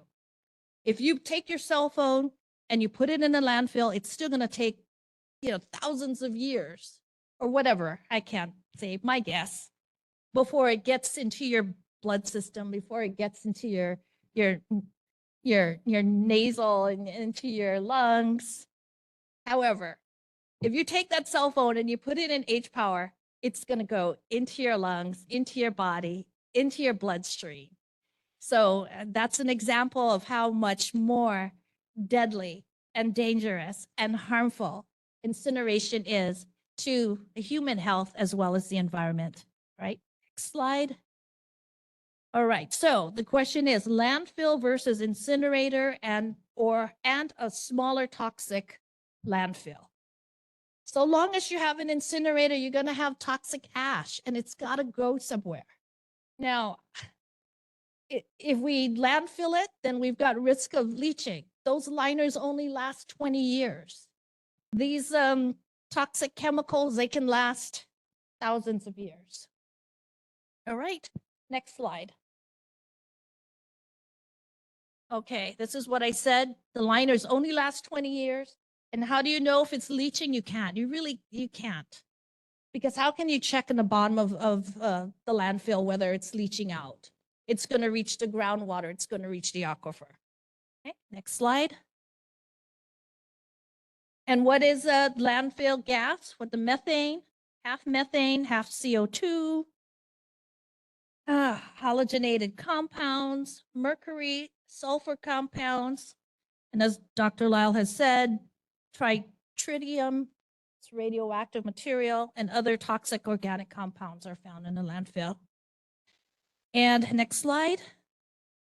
New York did a study of 38 landfills, and women living next to the landfills where the gases emitting are four times more increased chances of bladder cancer and leukemia. Next slide. So this one just shows all of the different health effects. You've heard me, nitrogen oxide, it's asthma attacks, chronic respiratory disease and stroke. Sulfur dioxide, asthma attacks, chronic respiratory disease and stroke. Hydrochloric acid irritates eyes, skin, nose, damages lungs. Carbon monoxide causes headaches, dizziness, increases lifetime risk of heart disease, and so on and so forth. Okay, next slide. So people living near incinerators, there's all types of cancers that they're more susceptible to: stomach, colorectal, liver, renal, lung, pleural, gallbladder, bladder, non-Hodgkin's lymphoma, leukemia, soft tissue, sarcoma. Okay, next slide. So what do? We need to have, there's a bill that Representative Lowen is going to surely reintroduce, a producer responsibility bill. So all of our waste goes back to where it came from the producer. So we need to have responsible production, consumption, reuse, recovery of all products, packaging, and materials without burning them and without discharges to land, water, and air. Okay, and final slide. So what do?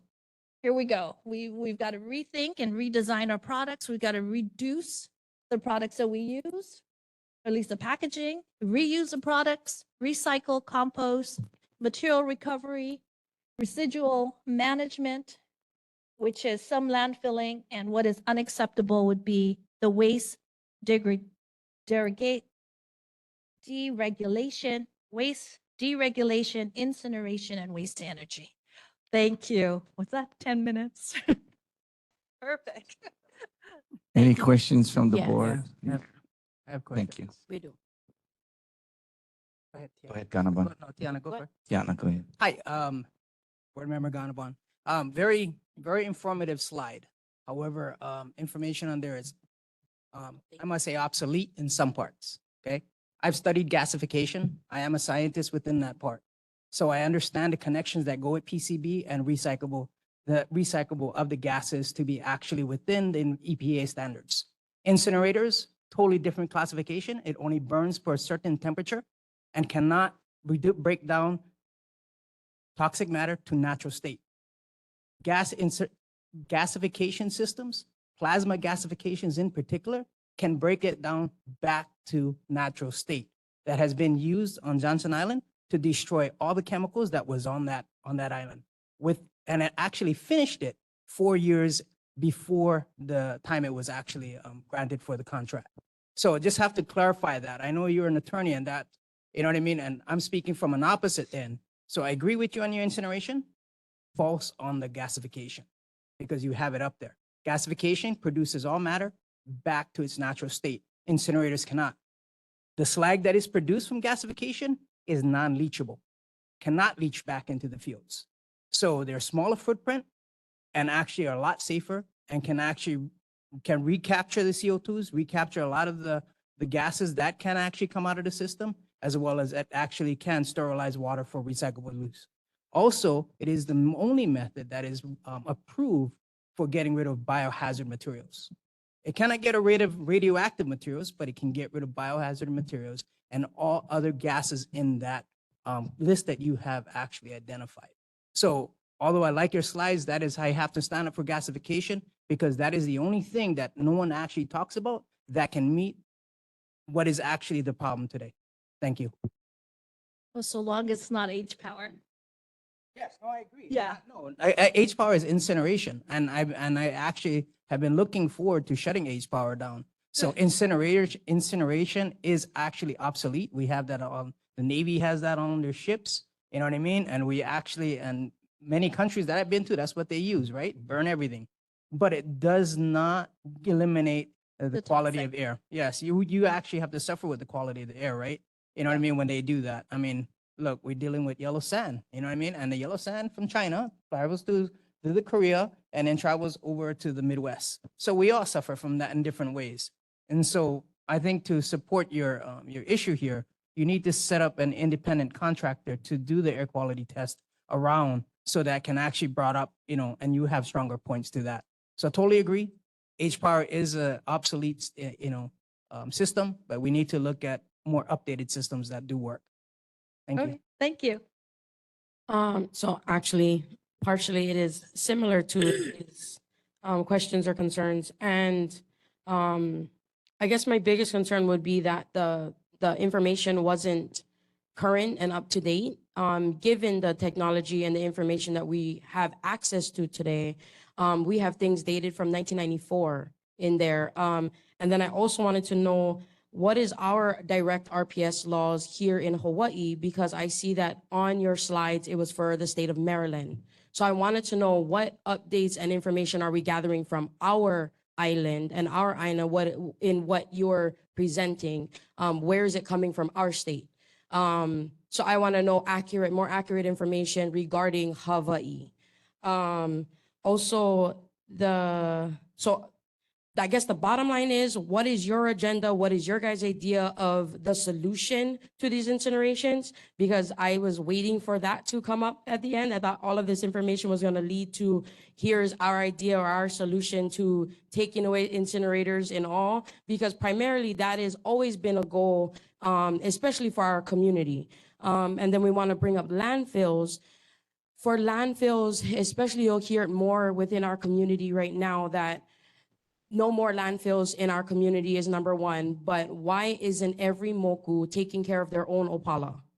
It shouldn't be, oh, it's just gonna be here. Oh, you know what, Kohuku is gonna deal with the whole island's opala. No, everybody deal with their own opala. So why isn't that something that we're investing time and seeing where we can go in that direction, where everybody's taking care of their own opala in their communities? Another thing is, you brought up taxpayers. Doesn't matter what project we're looking at, doesn't it go to taxpayers anyway, right? So we're always gonna say, oh, you're gonna be burdened with it. Like, we already know we're burdened with that. So like, we want more information in how is this presentation gonna help us move forward from where we're at? Because we already know all of this. I mean, this is back in 1994. Where are we today? How is this relevant to where our state is currently at? Because that information I don't think was here presented tonight. And then as far as shortened life expectancies, there's so many things that we created by man that is shortening our life expectancy every single day. So I mean, even for that to be, we already know there's so many families that died from cancer and all these things just with the landfills in our areas. And that is something that we are always fighting against or standing up for, advocating for because of the misinformation. You know what I mean? I just want to make sure that we're not missing any information moving forward, and whatever it is that you guys are thinking is beneficial to our community. So if we can have the more updated information in where we're headed with all of this and what is pertaining to our state and the testing done in our state, because we don't need Maryland's testing. We need Hawaii's testing. Where have we gone into these facilities to show the numbers here in our state or in our air? Okay, I do have the numbers for H power in this slide. Okay, Okay. this one is specifically H power. And it shows that we're doing 686 thousand tons of greenhouse gases annually at H power. And how are we monitoring the medical issues that we're facing every day? How are we measuring that here in the state? We're not. I guess Department of Health is not. So that's what I'm saying. You're saying that all these things is caused by these things, but where do we have the information to back up that theory? Right? Well, okay, number one, this is not my slide. I'm standing in for Mike Ewall, who is the national expert on this. Okay, and with what you're saying, he could be getting the evidence, I guess, from other incinerators nationwide. He's from Pennsylvania, which is like the largest incinerator, and Covanta, just like Hawaii, and everyone close vicinity, all including his own family members, have cancer. So it's, you know, he's here to warn us and to let us know that the state of what it is now with H power is not healthy. And I know there's also a bill that's going around that's supposed to somewhat compensate those that are like in the landfill. I think it's like a 1.5 mile radius. When you live around the landfill, then you will get your real property tax exemption. Well, they amended it. It's They're gonna- half a mile now. Half a mile, right. And I believe it's deferred, so hopefully this session will somehow come back up again or reintroduced. But definitely this community needs to have some form of compensation. There's no doubt about that. So yeah, my object is to close H power. And then then it becomes, well, what do you do? What's the alternative? The alternative is a change of mindset. We've got to reuse, we've got to recycle, we've got to, you know, I love Costco, but yeah, they've got a lot of paper packaging that is, you know, and it could be avoided. Single-use items, don't use it. You know, we go around and we have these talks and we provide, I didn't provide, but you know, as a group, we provide pizza. Instead of using paper plates, we use tea leaves. Instead of using paper cups, we're using mugs, and we bring a big jug of water. So you just got to change your mindset. You know, like Mike Ewall, I took him to Costco. He's not going to go and buy a whole bunch of produce that's all in plastic bags and all wrapped like that with styrofoam trays. He would rather go to Safeway and pick one or two and not even put plastic around it. So again, just changing the mindset. I know it's going to be really difficult, but you know, we don't have much choice. We don't have, unless we have, as board member had mentioned, that safe form of gasification, which we don't have island-wide yet, then we've got to change our other type of conduct, but eliminate H power. All right, thank you. Any other online? Okay, who's Johnny May Perry? Thank you. Thank you for your presentation. We as individuals can do something right now. We can reduce waste, we can recycle, we can reduce spending wastefully. We can refuse utensils, a drive-through, and use the wooden one. Okay. So we share responsibility individually to reduce our own waste and to be mindful every day when we shop and things that we do. You guys talk about local. Hey, Goodwill, Savers, that's local. It's already produced. So use what already produced instead of going to other retailers and buy what's on the market. So we as individual needs to rethink how we want to live and survive on this earth. We are responsible for this pollution. And if we don't do our part, then bad on us. And update the information that you presented, contact whoever you need to contact in government. You have some of them online. And, stop using people as collateral damage for profit. That's the bottom line, using humans collateral damage for profit. Thank you for your presentation and refuse utensils. Thank you. Okay, thank you. Thank you, Johnny May. And who's next? Done. Community, we have two online. Second. Okay, Yeah. If you want to take care of the online, I can go after. now go ahead, Wilbur. Um, thank you for doing this presentation, and I know you guys have been in throughout the community sharing this. Big concern on, well, you guys, everybody mentioned recycling, and you would think that we live on an island that our state would actually be more behind. There's a lot of recycling that falls through the cracks. And one is we all pay for cans, bottles at the register. And if we do recycle it, we only get 5 cents out of the 7 cents back. And yet those recycle companies get the goods for free. They're basically getting all the recyclables for free because they're getting reimbursed by the state. And yet they haven't put the necessary EPA measures in place to keep these facilities within some kind of safeguard or put some kind of safeguard together for the environment. And that is concerning. If anybody is up to it, we'll take a ride when the shredder and those big metal shredders are running. And if they're running at night, take a flashlight and put it up just shine it up in a light. You see all the particles in the air. There's a park that is right next to one of those shredders.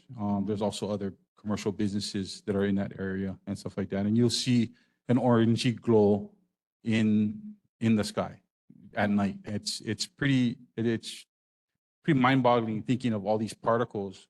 And yet I'm not even talking about H-Power.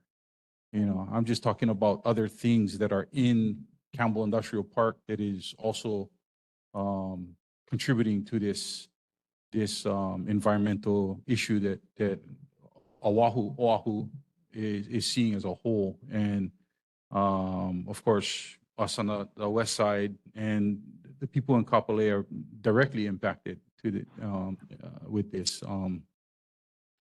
And that's why the concern is where where does the state and county, where is their real prerogative or priority, I should say, in these recycling programs and how to reduce these emissions, especially the really dangerous ones and stuff like that, because they seem to they get a piece of that 7 cents, but we really, again, we're not seeing any of the better outcome that we should be seeing towards our environment and our INA. Yeah, no, I agree. That's correct. In fact, not me, but Mike Ewald, he did have a meeting with Roger Babcock of the city. And the question was posed to him, where do all of our recyclables go? Because you hear sometimes, oh, they are separated and sent somewhere. And then you also hear that we do no recycling. It all goes into H-Power. So his answer, he didn't know.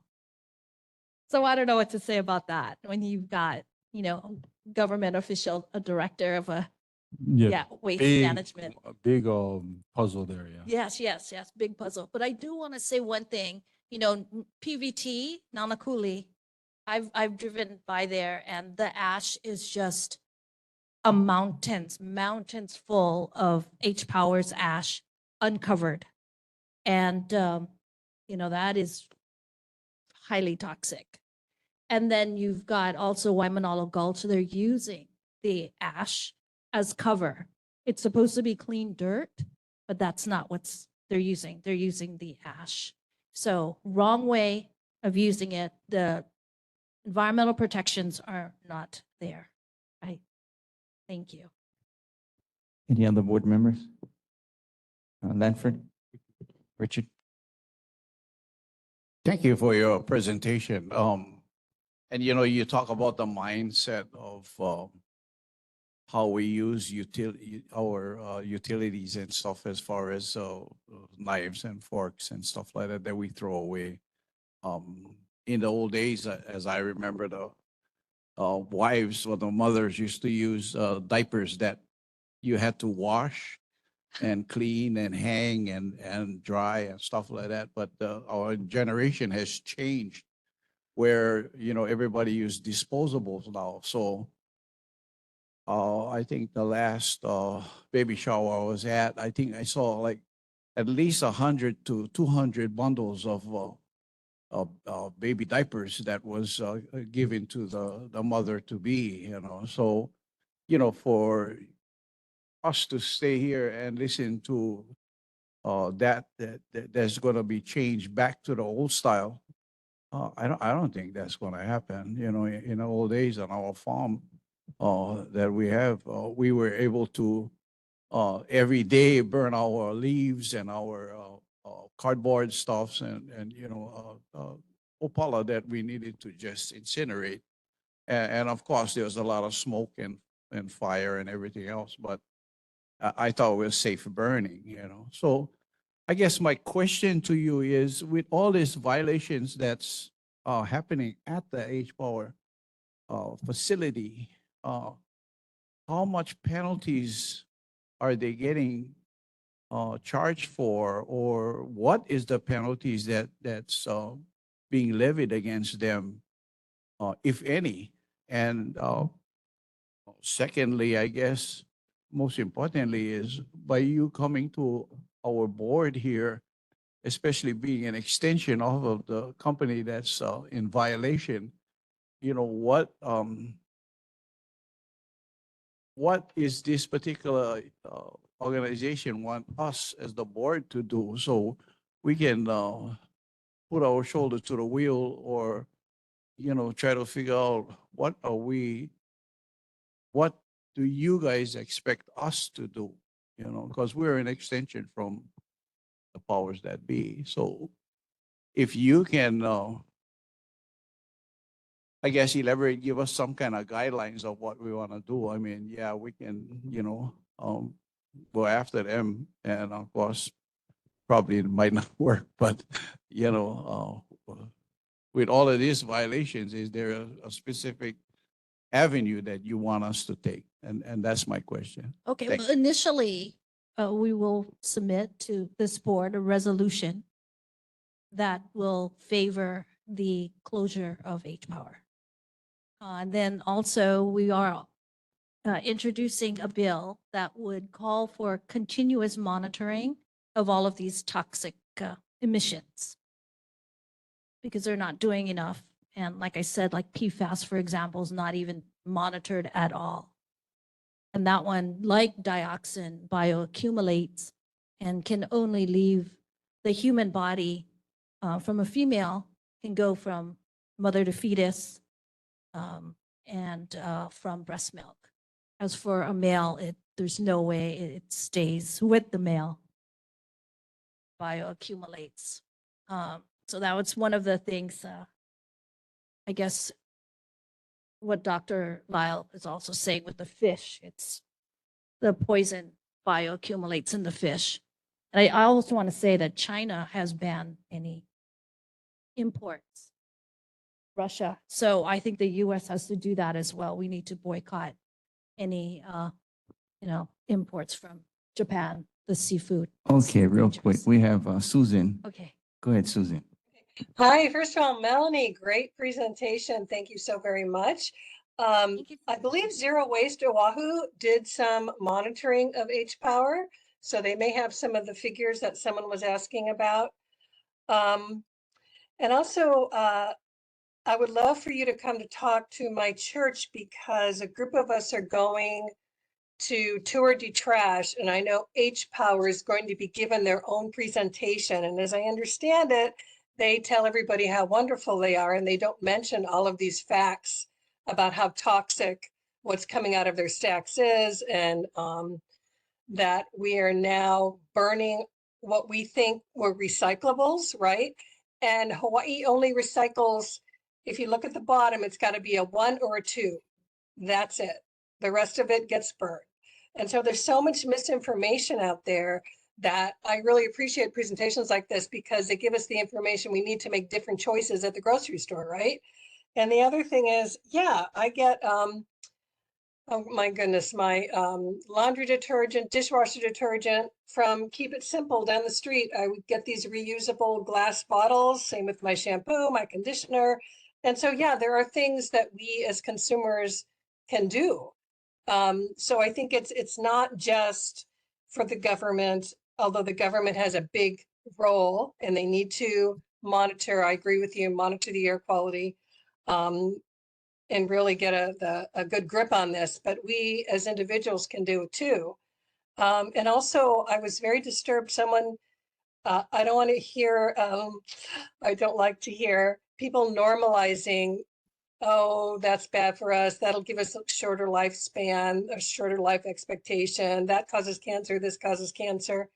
My goodness, that is not something to normalize. Nobody wants cancer. Nobody wants their life shortened. Nobody wants, all of these diseases that can come from this. To say that other things are also causing it is not an answer. I mean, if we're living in an environment that's so toxic, we're done. We might as well give up, right? But I'm not really ready to give up. I'm willing to fight these things that are causing us cancer and that we're, inhaling and whatnot. So again, thank you very much, Melanie, for this presentation. It's been very educational. And I think we need to offset some of the misinformation that H Power, who is doing this as a business, is putting out there. So thank you again, Melanie. Thank you, Susan. Thank you. Okay, Jermaine Myers, please. Mahalo, Chair. Aloha, Melanie. I was waiting for your answer to some board members' questions, and I didn't hear you provide answers to Tiana and other board members. But my concern is that, like as what Susan just stated, we go to the grocery store, we can buy hot dogs and Portuguese sausage. We're told that they have carcinogens, they cause cancer, yet they're still on the shelves. We're told that sugar can cause diabetes, and which means you can have amputation or blindness. They make us sick, but they're still on the shelves. They're still sold at restaurants. You made a statement earlier that said, or just before Mr. Lanford, or during that, you said PVT has mounds of ashes. I have been to PVT on a tour. They're a demolition construction landfill. I have never seen ash there. I need you to come with me for a tour of the place because I want you to show me where the ash is. Because if there's no ash there, I'd like you to provide a public apology for making a false statement.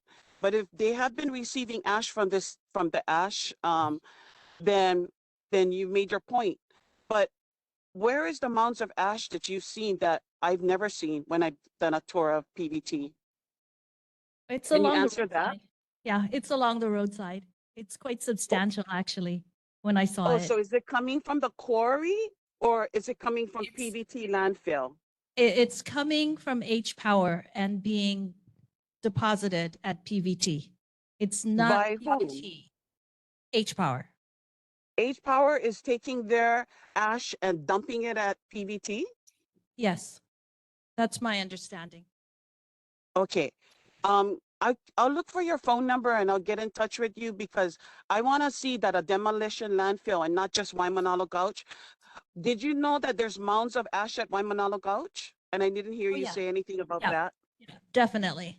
In fact, they're using it as cover. I had mentioned that earlier, and it should not be used as cover, given how toxic it is.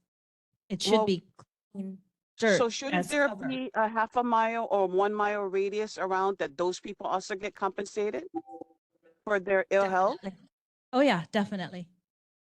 Okay, so we want all of 96792, for all these things in the grocery stores and in the landfills. We need to get compensated for it. And I look forward to the Democrat Party introducing bills that the food that are being sold at the stores that are harming us, that giving us carcinogens and cancers and diabetes, that we need to get compensated for us because we're being falsely told that they're food that we can actually eat.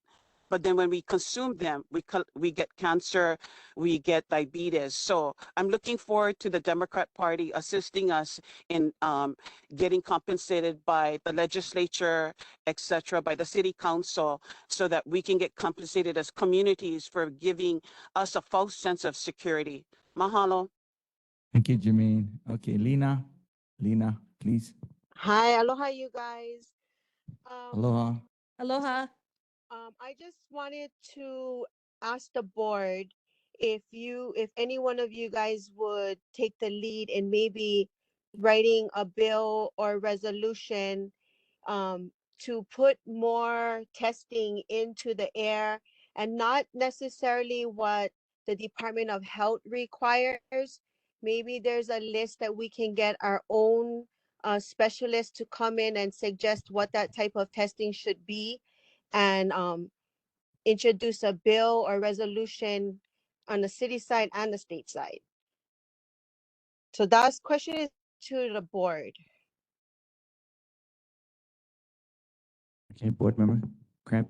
Auntie Lena, yeah, we can do that. We just, this can also be brought, yeah, we have to go up through the process with also bringing it up in the subcommittees and then bringing it up as an agenda item to vote for approval in the board.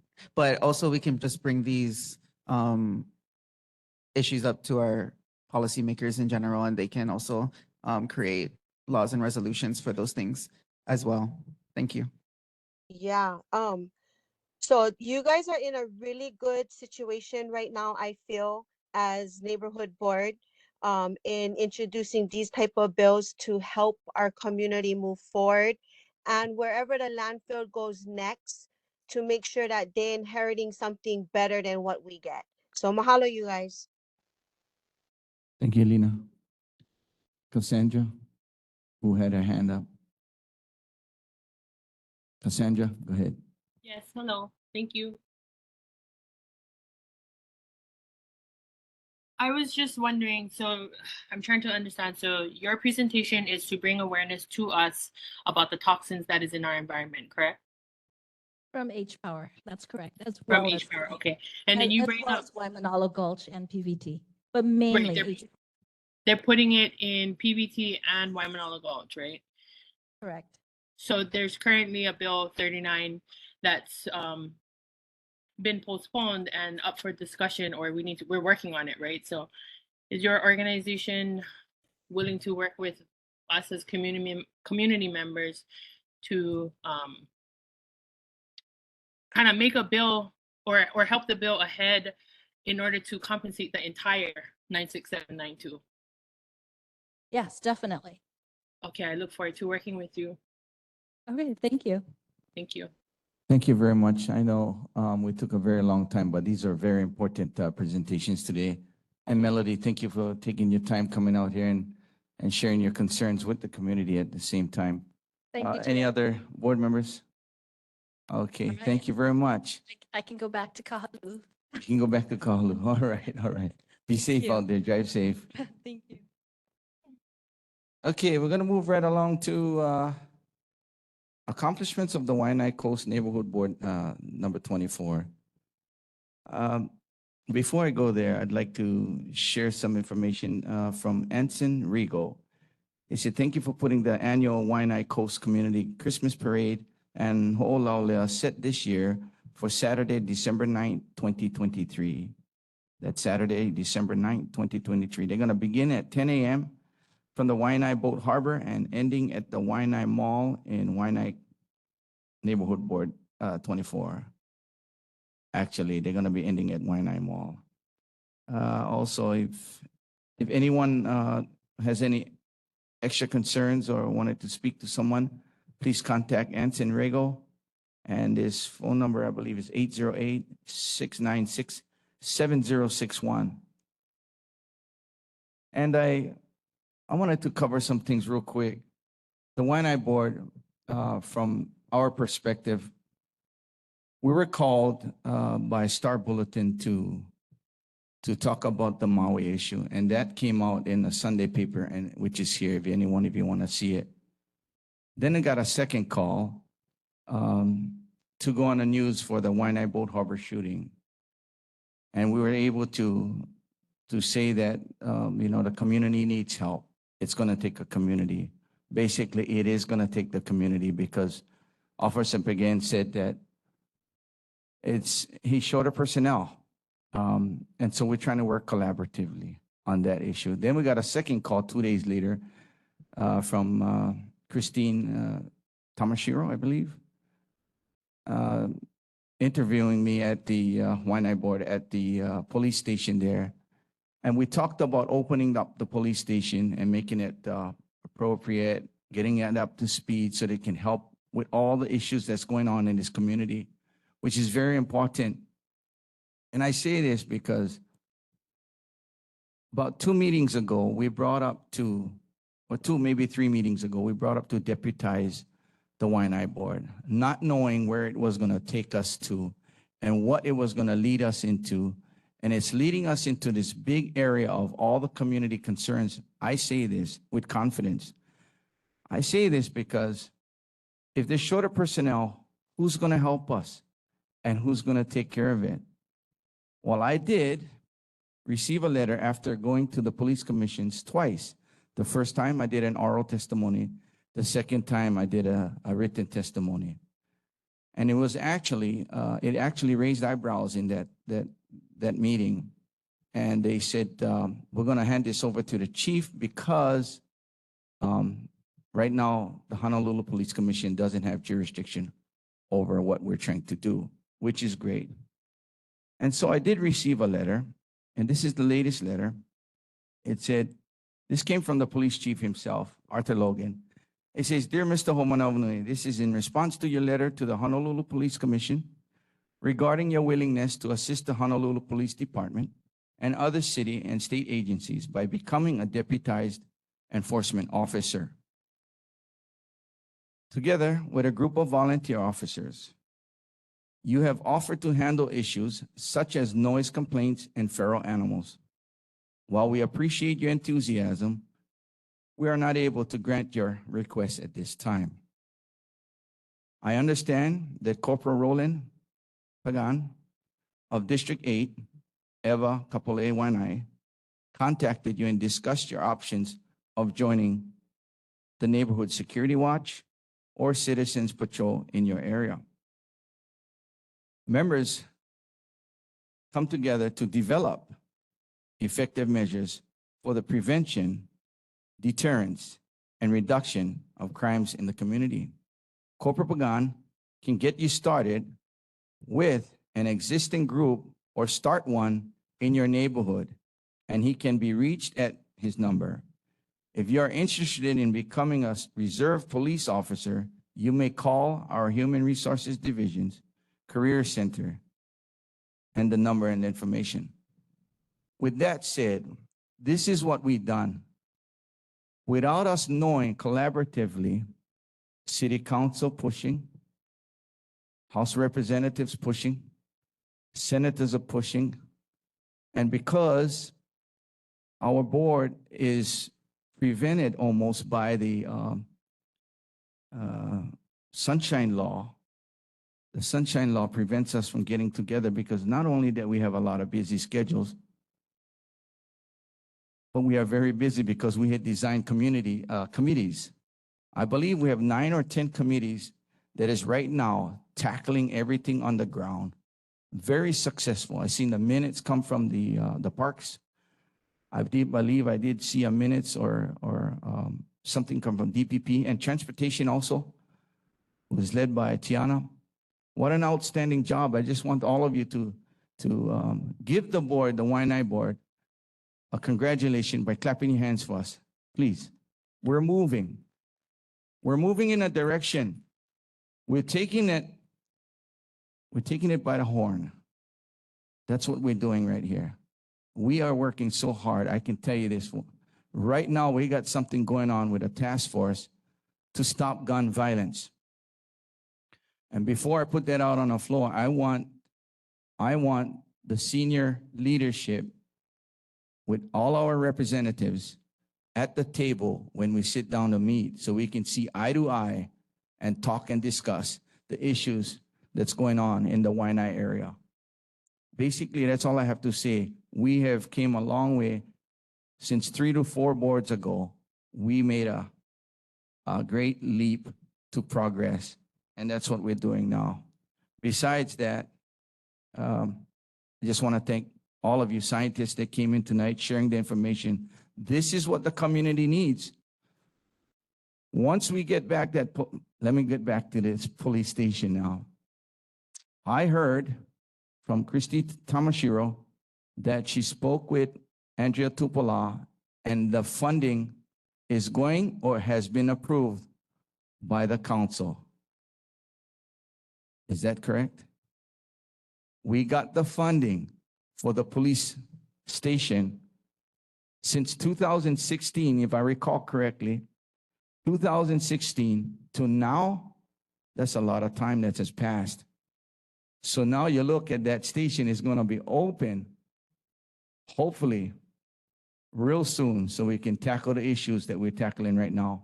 And right now, the community is in fear. Why? The gun violence, public safety, guys. It takes a community effort, and all of you can make that happen. Please talk to your neighbors, talk to your friends. Tell them the option is not the gun. The gun is the last option. Going back to the deputization, we changed it to become partnerships. And now I am being asked, as well as the board, as well as the community, to become reserve officers. I'll put it out tonight.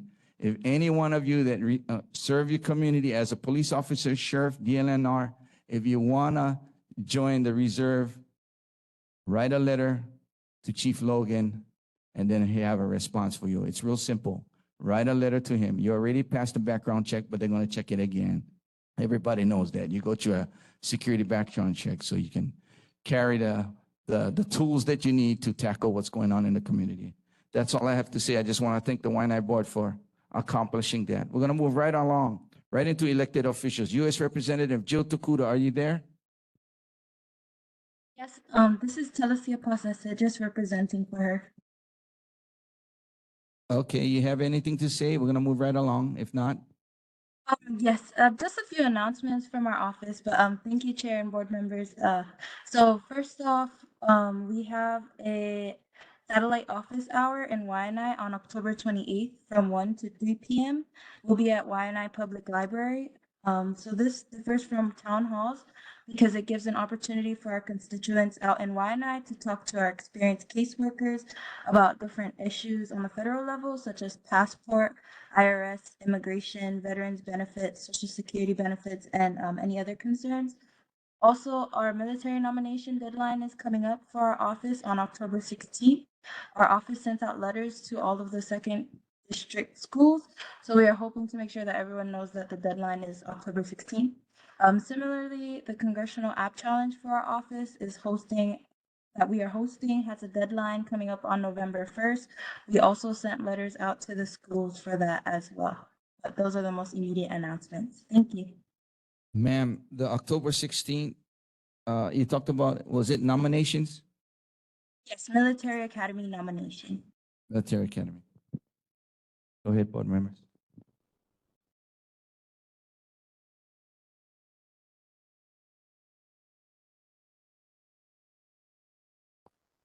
Johnny May Perry.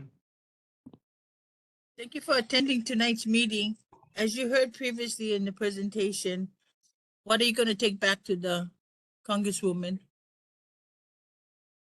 Yes, so all of those presentations were very well informed about the landfills, health issues with toxic waste, especially with Dr. Tendoma's concerns. Since I'm not within jurisdiction to say anything that would basically be my own opinion, I will definitely take back all of the presentation's information to make sure that she's up to date on what's happening within the community. Sounds good, especially number one. Okay, that's more important than passports.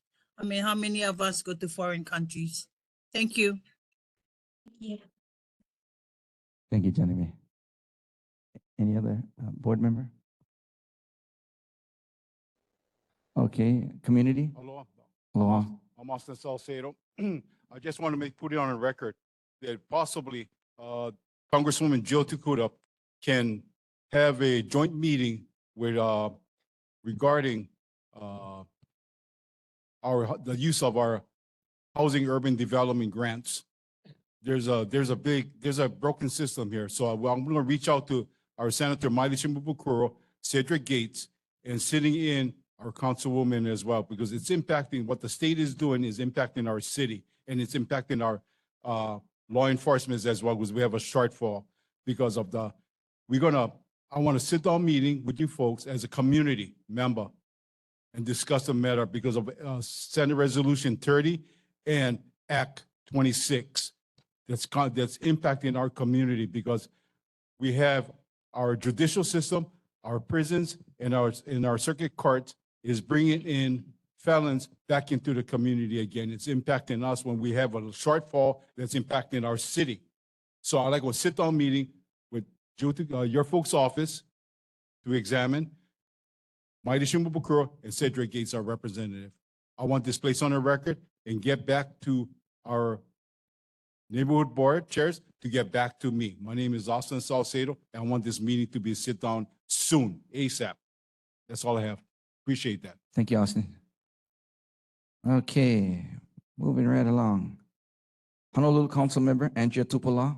Chair, I'd like to make a motion to amend the agenda. And that is to move up community concerns as it is seeing to be 9 o'clock.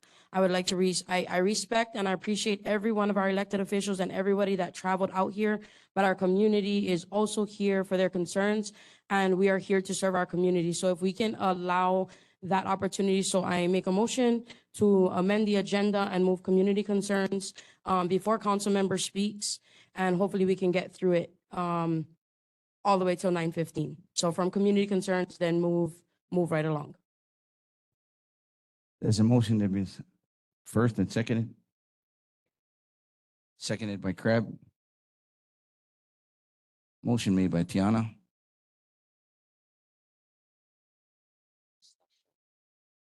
Any opposed or discussion, abstentions right now with the motion? Johnny May Perry. If we're gonna revise the agenda, I would also want the mayor's rep to be moved up right after community concerns. Thank you.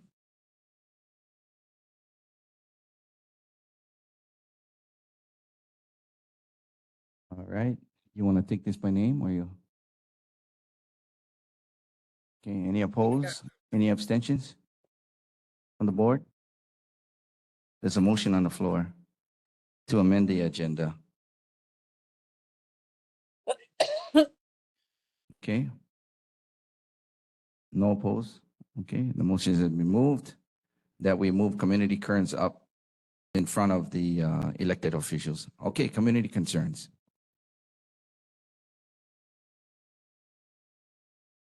State your name, brother. Not the mayor. Mayor's rep. Hey, guess what? You guys should start them like 6:45. Then I can go home, go sleep, because I wake up at 3 o'clock. Okay? And I gotta go work. Yeah, I work for everybody, you see the electives, yeah. So one thing is about up in the mountain, they still doing illegal activity up there. Cause we just didn't catch them guys digging with the auger and putting telephone poles. I don't know who, Eric Enos and Homo Keola.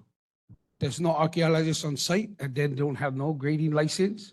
So grading is only on the top, right? So what they're doing is now they're drilling, putting telephone poles for make fences.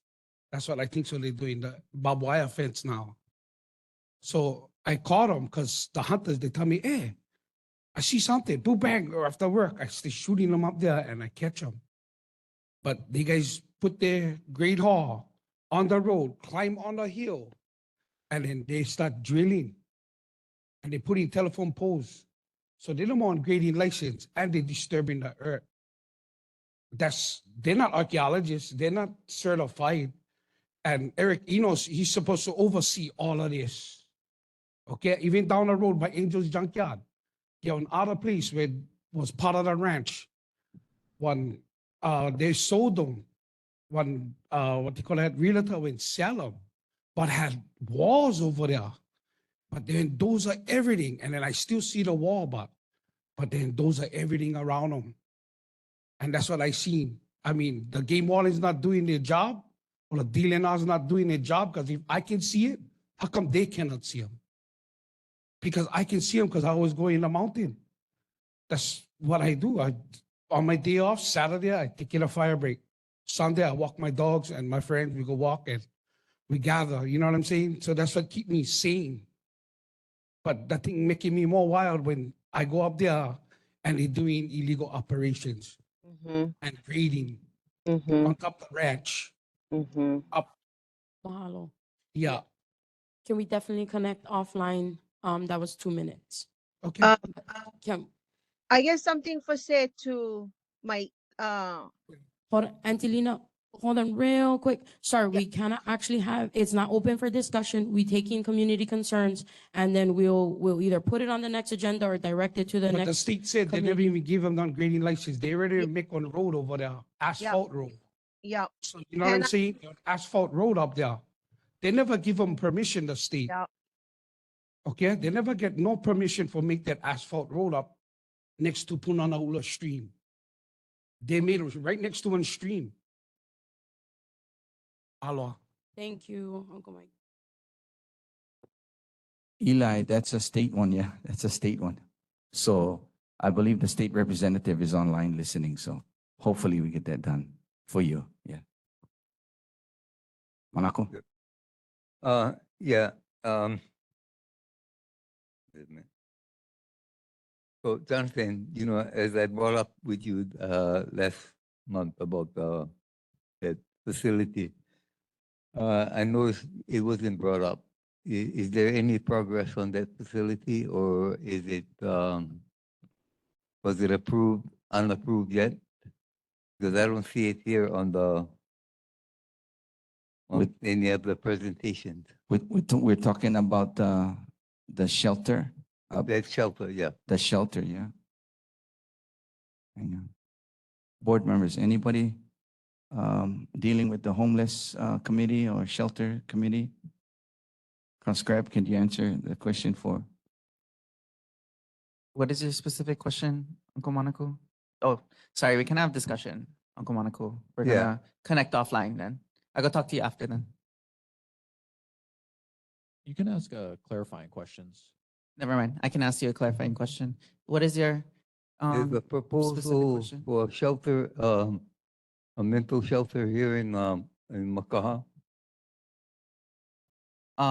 Nothing came up recently. Are you talking about the shelter meeting that you went to? What, in Makaha? No, I never went to a shelter. I heard that there was a proposal for. Yeah, that was misinformation. It Yeah. was never a proposal. No more proposal. They just wanted community input on what some of the things they wanted to do on the land. So there's no proposal for a shelter on that property. Oh, because I heard they were digging up and making, Yeah, there's a lot of rumors flying in Malacca. so there's no proposals. then? No Yeah. proposal, and we'll look into it. Oh, okay. Thank you. No, thank you very much. Okay. Community, someone's online. Oh. No, go ahead, go ahead. I just wanted to bring this up. State your name, please. My name is Blessings. I live on Miley, and across the street is the beaches and everything. So at night, there's a whole lot of people drinking, smoking, fighting, partying all night long. HPD don't do much about it. However, 2 o'clock in the morning, 2 a.m., 2 to 3, I'm hearing screaming. What do I see? HPD helping people get the homeless off. What's the difference of getting the people off the park from their drinking, smoking, and partying and fighting and all that versus the homeless over there? That's my question to you guys. So the question to that is, are you asking us what's the difference between the homeless and the partying? I'm trying to understand, like, He's talking to the mic, yeah. I'm trying to understand, like, from you guys' perspective, the board. I see so much of the homeless, but it's not just the homeless. What about the part where in the front over there, the same section has those? How do you guys battle what is more important than that? Because they're both more important. Chair, if I, So I'm if I trying to let you guys know. yeah, I chair Park and Recs. The one situation is that the Maili, and Maili Beach Park is actually part of Nanakuli's, board, that's just outside of, ours ends at the canal, just below the comprehensive, the Maili stream, that our jurisdiction ends at the canal. But the one thing that, I'm trying to share with people is demographics. When you're talking about violators are, is anything that HPD can then take precedence over and in clear violation. When you guys speak homeless, that's a demographic. So, but if they're in violation, and I'm just trying to re-educate people to take the term homelessness out of it. If they're in violation, whether you're drinking, partying, or camping, or staying at the park after hours, you're in violation. So that's what you need to notify HPD.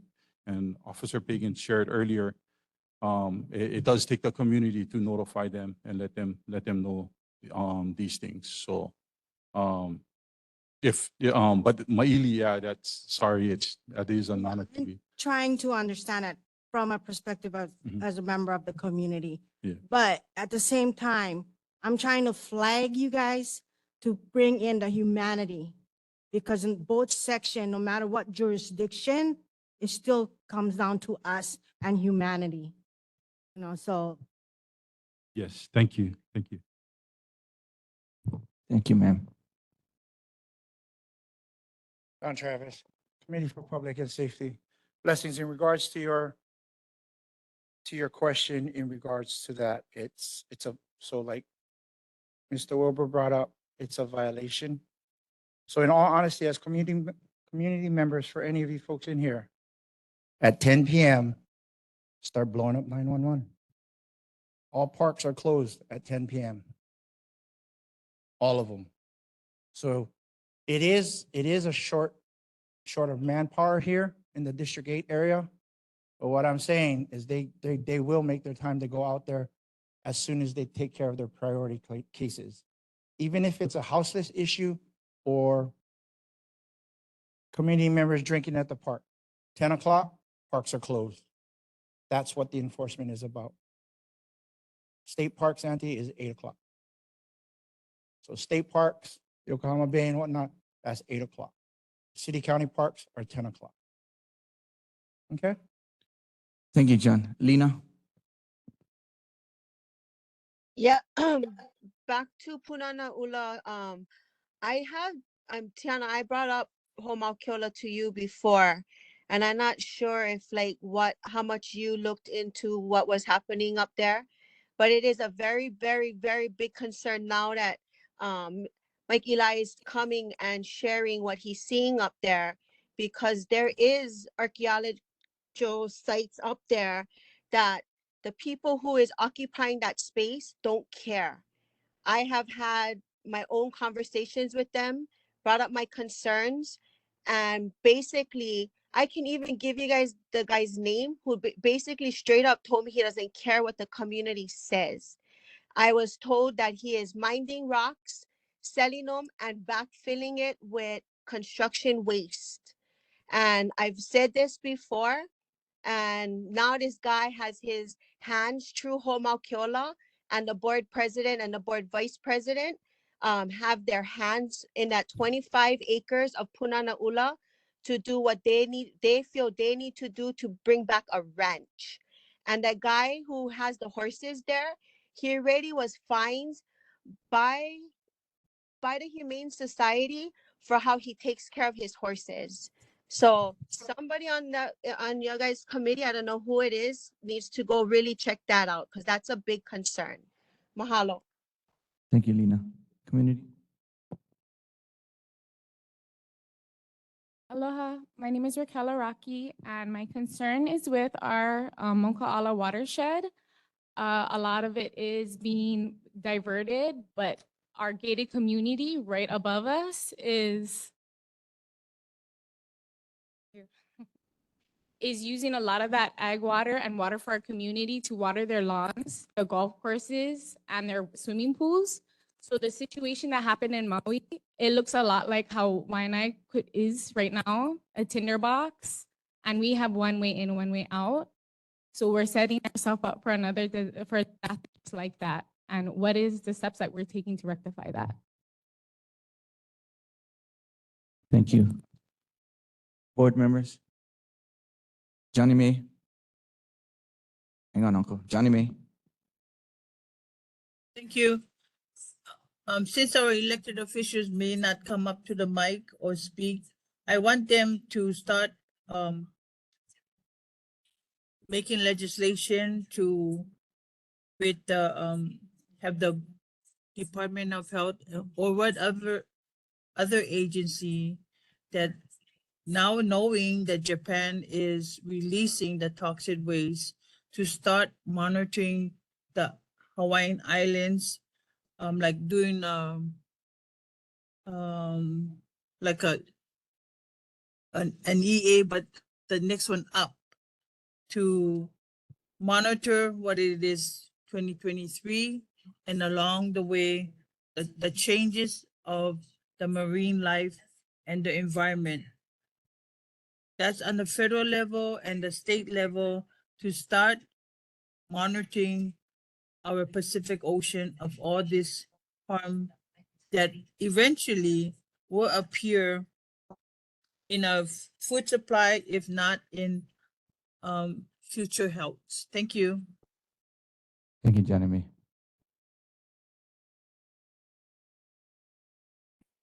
She's gonna chair it, right? Go ahead, sir. Aloha. Aloha. I'm His Royal Highness Harris Malauia Fuller Jr. So I just want to repeat what Mike have just said there about Punanaula and all this illegal activity. And on the ranch, they're just mining. And they do a lot of putting a lot of poles and whatnot, but there's a lot of illegal activities on there. And also in Piliuka, why are they mining so much of the rocks and the land and, you know, and what's going on?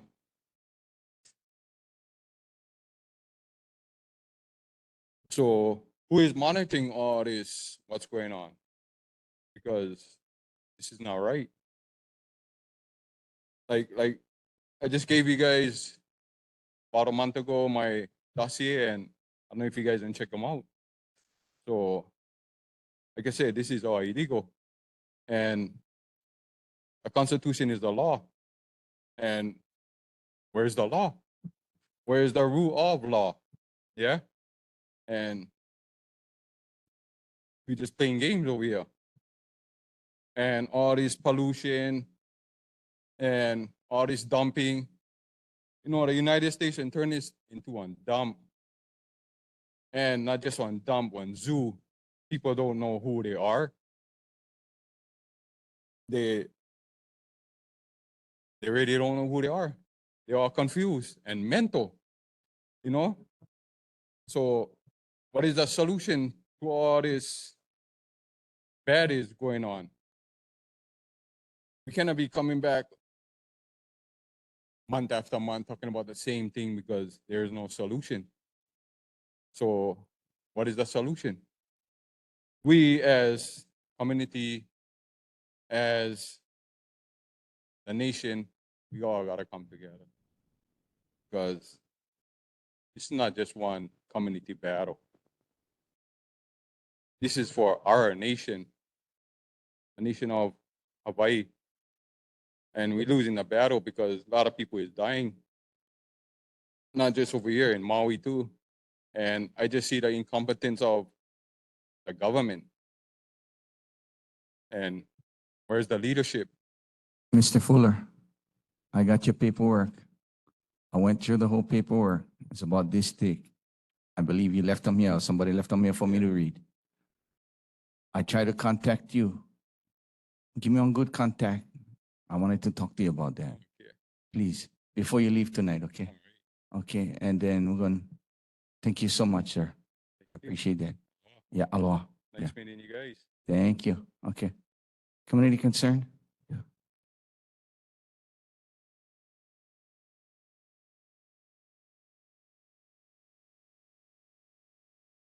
Loa ai kako o waka i kamai no hoa ia baba o Waianae. My community concern this evening is in regards to the emergency siren warning system.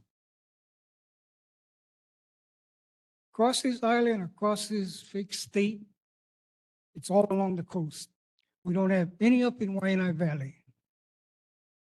I sent a letter out this morning to Haima, the Lieutenant Governor's office, and not the governor because he's not accepting emails anymore.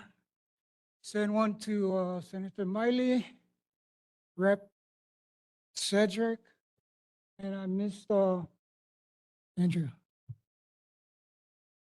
And then I sent a copy to the board chair. Although he's the only one that responded to me, invited me, I was gonna be here tonight anyway. What I'd like you folks to do is initiate a resolution to all those that need to get that siren back up in Waianae Valley. Either to support me in my email or do your own resolution, do your own homework, and make it happen. I will continue writing, and this time I'll add our federal delegates as well as Andrea. That was I was such in a rush trying to get everybody down. I only got about 7 out of 15 people I initially wanted to send that email out to. Mahalo. Okay, so we have, Now, oh, questions? no, so actually, we cannot ask questions during community concerns, but we definitely will connect to talk more in depth offline to see how we can further support as the neighborhood board. But we have 2 more online. We are at 9:15 right now. Okay, Hikino. Hi, yeah, so we are at 9:15 and because we are out of time for the meeting, we're going to do a motion right now to extend, so just to let you guys know. So I am motioning to extend the meeting for 5 or 10 minutes. Okay, I'm just gonna put 10. Okay, I'm motioning to extend the meeting for 10 minutes because we have a lot of issues we still need to address. So we have a motion on the floor by Cross Crab, Board Member Cross Crab, and seconded by Philip Ganaban to extend our meeting for 10 minutes. So if you could proceed. Hello, Donald Colea, born and raised 1962, Lahaina, Macau. On August 9th, we was in Lahaina, and I want to recognize these people from Waianae, myself, Adrian Silva, Michael Cano, Rocky Naioli, Abraham Kai'o, Harry Cummins, the DeSoto boys from Manny, Richard Fitzsimmons, Wayne Fitzsimmons. From August 9th, we fed, along with 12 other individuals, we fed 1,900 people, the displaced people, to this day. With no help from FEMA. I want to recognize the Waianae people we had Harry Cummings, who donated the tents. Some of us are DOD, Department of Defense employees, yeah. So what we did the sovereign thing to represent our kingdom. Because most of us, our families is from Lahaina. If you know, Kamehameha the Great's kids was all raised there, along with his wife. And so what we did, without FEMA, without Red Cross, with little help from the community, a lot of aloha, we took the tents from Waianae, the DeSoto brothers, Manny DeSoto's boys, 3 rounds from Waianae Boat Harbor all the way to Lahaina. Because FEMA shut us down, we did better. FEMA chaplain who was Hawaiian. We went in through the gates. You gotta realize now, this wasn't an ordinary fire.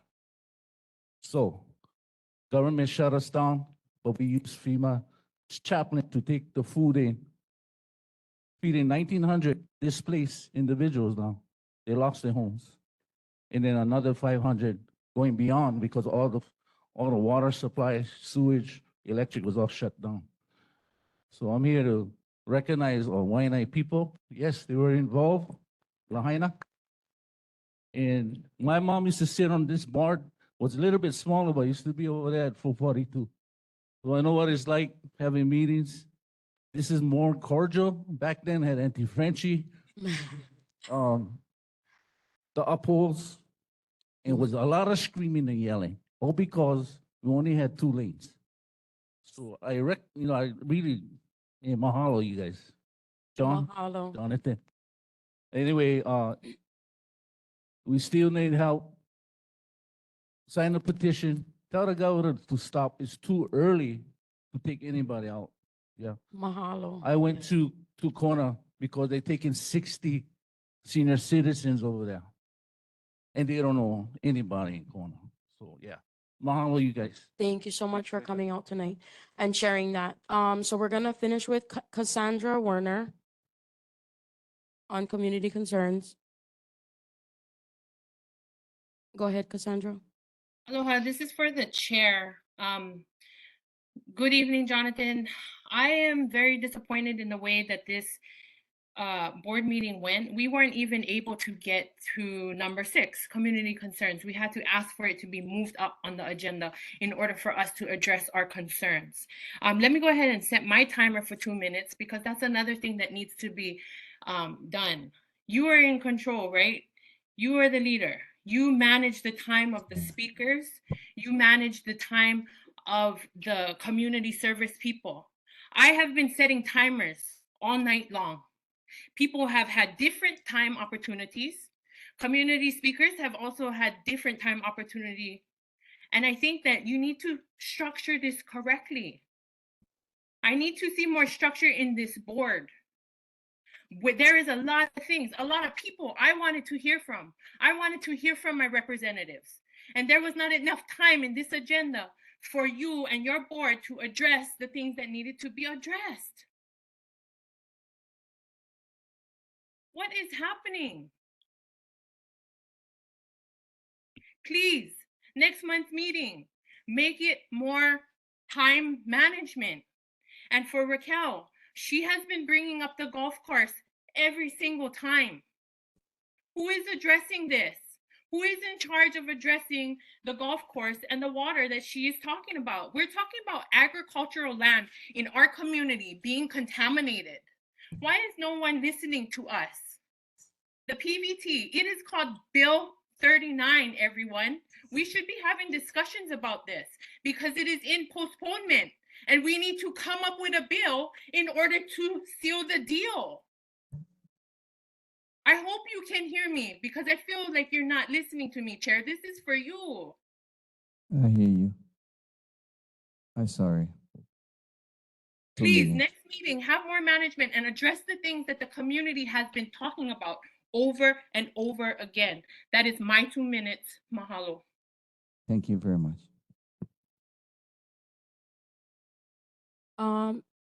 Okay, so I motion to move agenda item 8.3 to right now. So adding and removing of officers here in the Waianae Neighborhood Board happening tonight to be voted on before we end our meeting.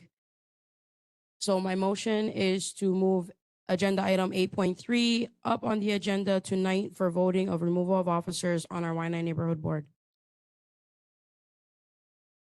Board Member Crab, second.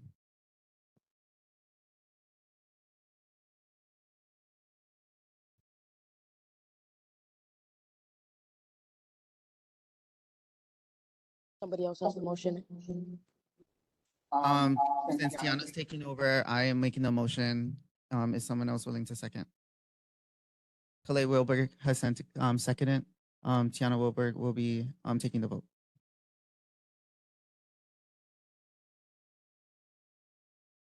Any discussions?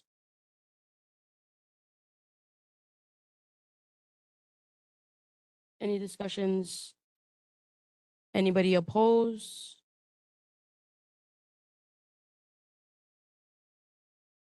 So you guys just made a motion to move up 8.3. Now you need an actual motion to carry out 8.3.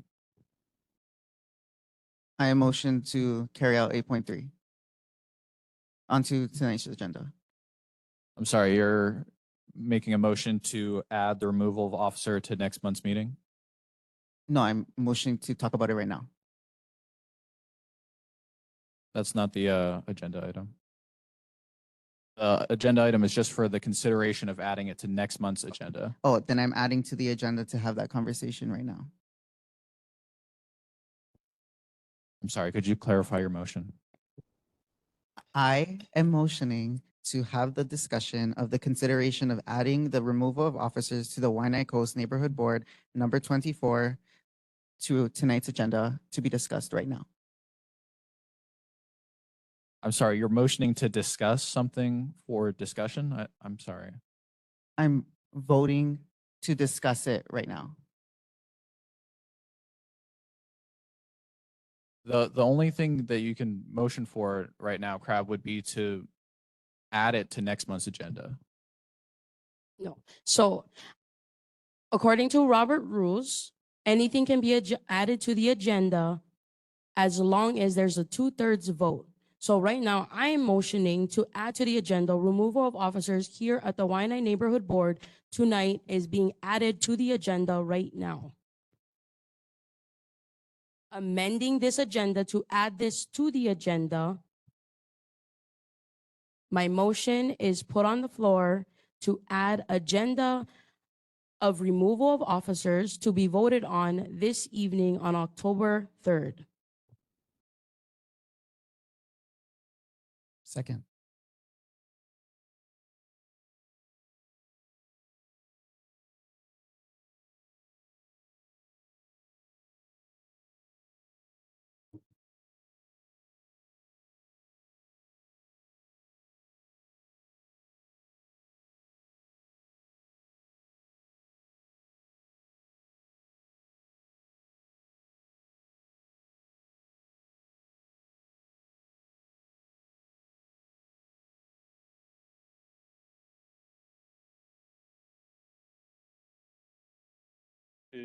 This disregarding the Helelua homestead or Lulu, it's multiple places, locations. You got Helelua Street. Okay, sorry. Sorry about that.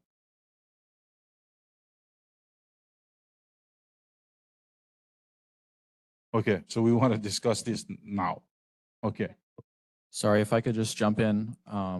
You guys are at your limit for 9:25. It's 9:26 now. At this point, I'm not going to continue being the assistant for the meeting. I can pass it over to a board member if you guys aren't going to adjourn at this time.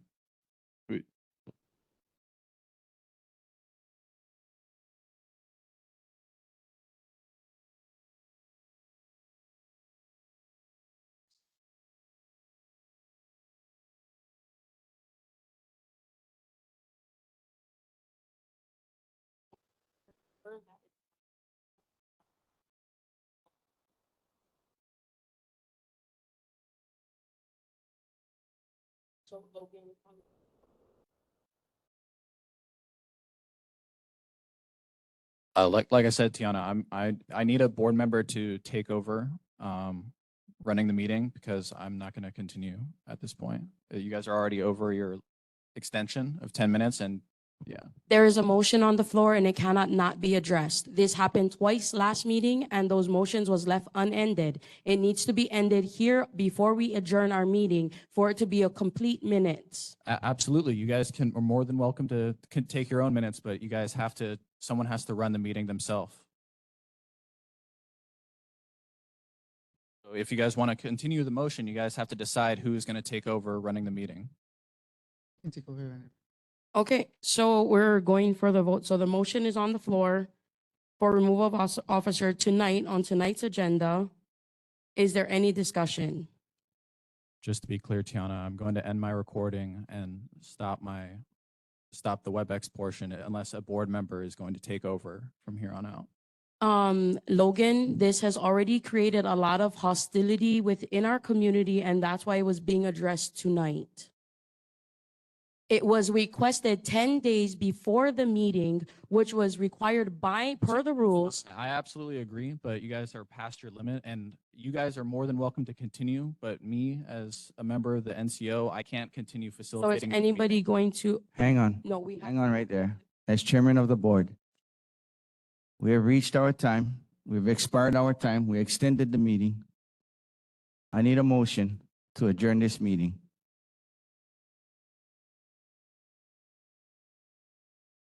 This meeting is adjourned.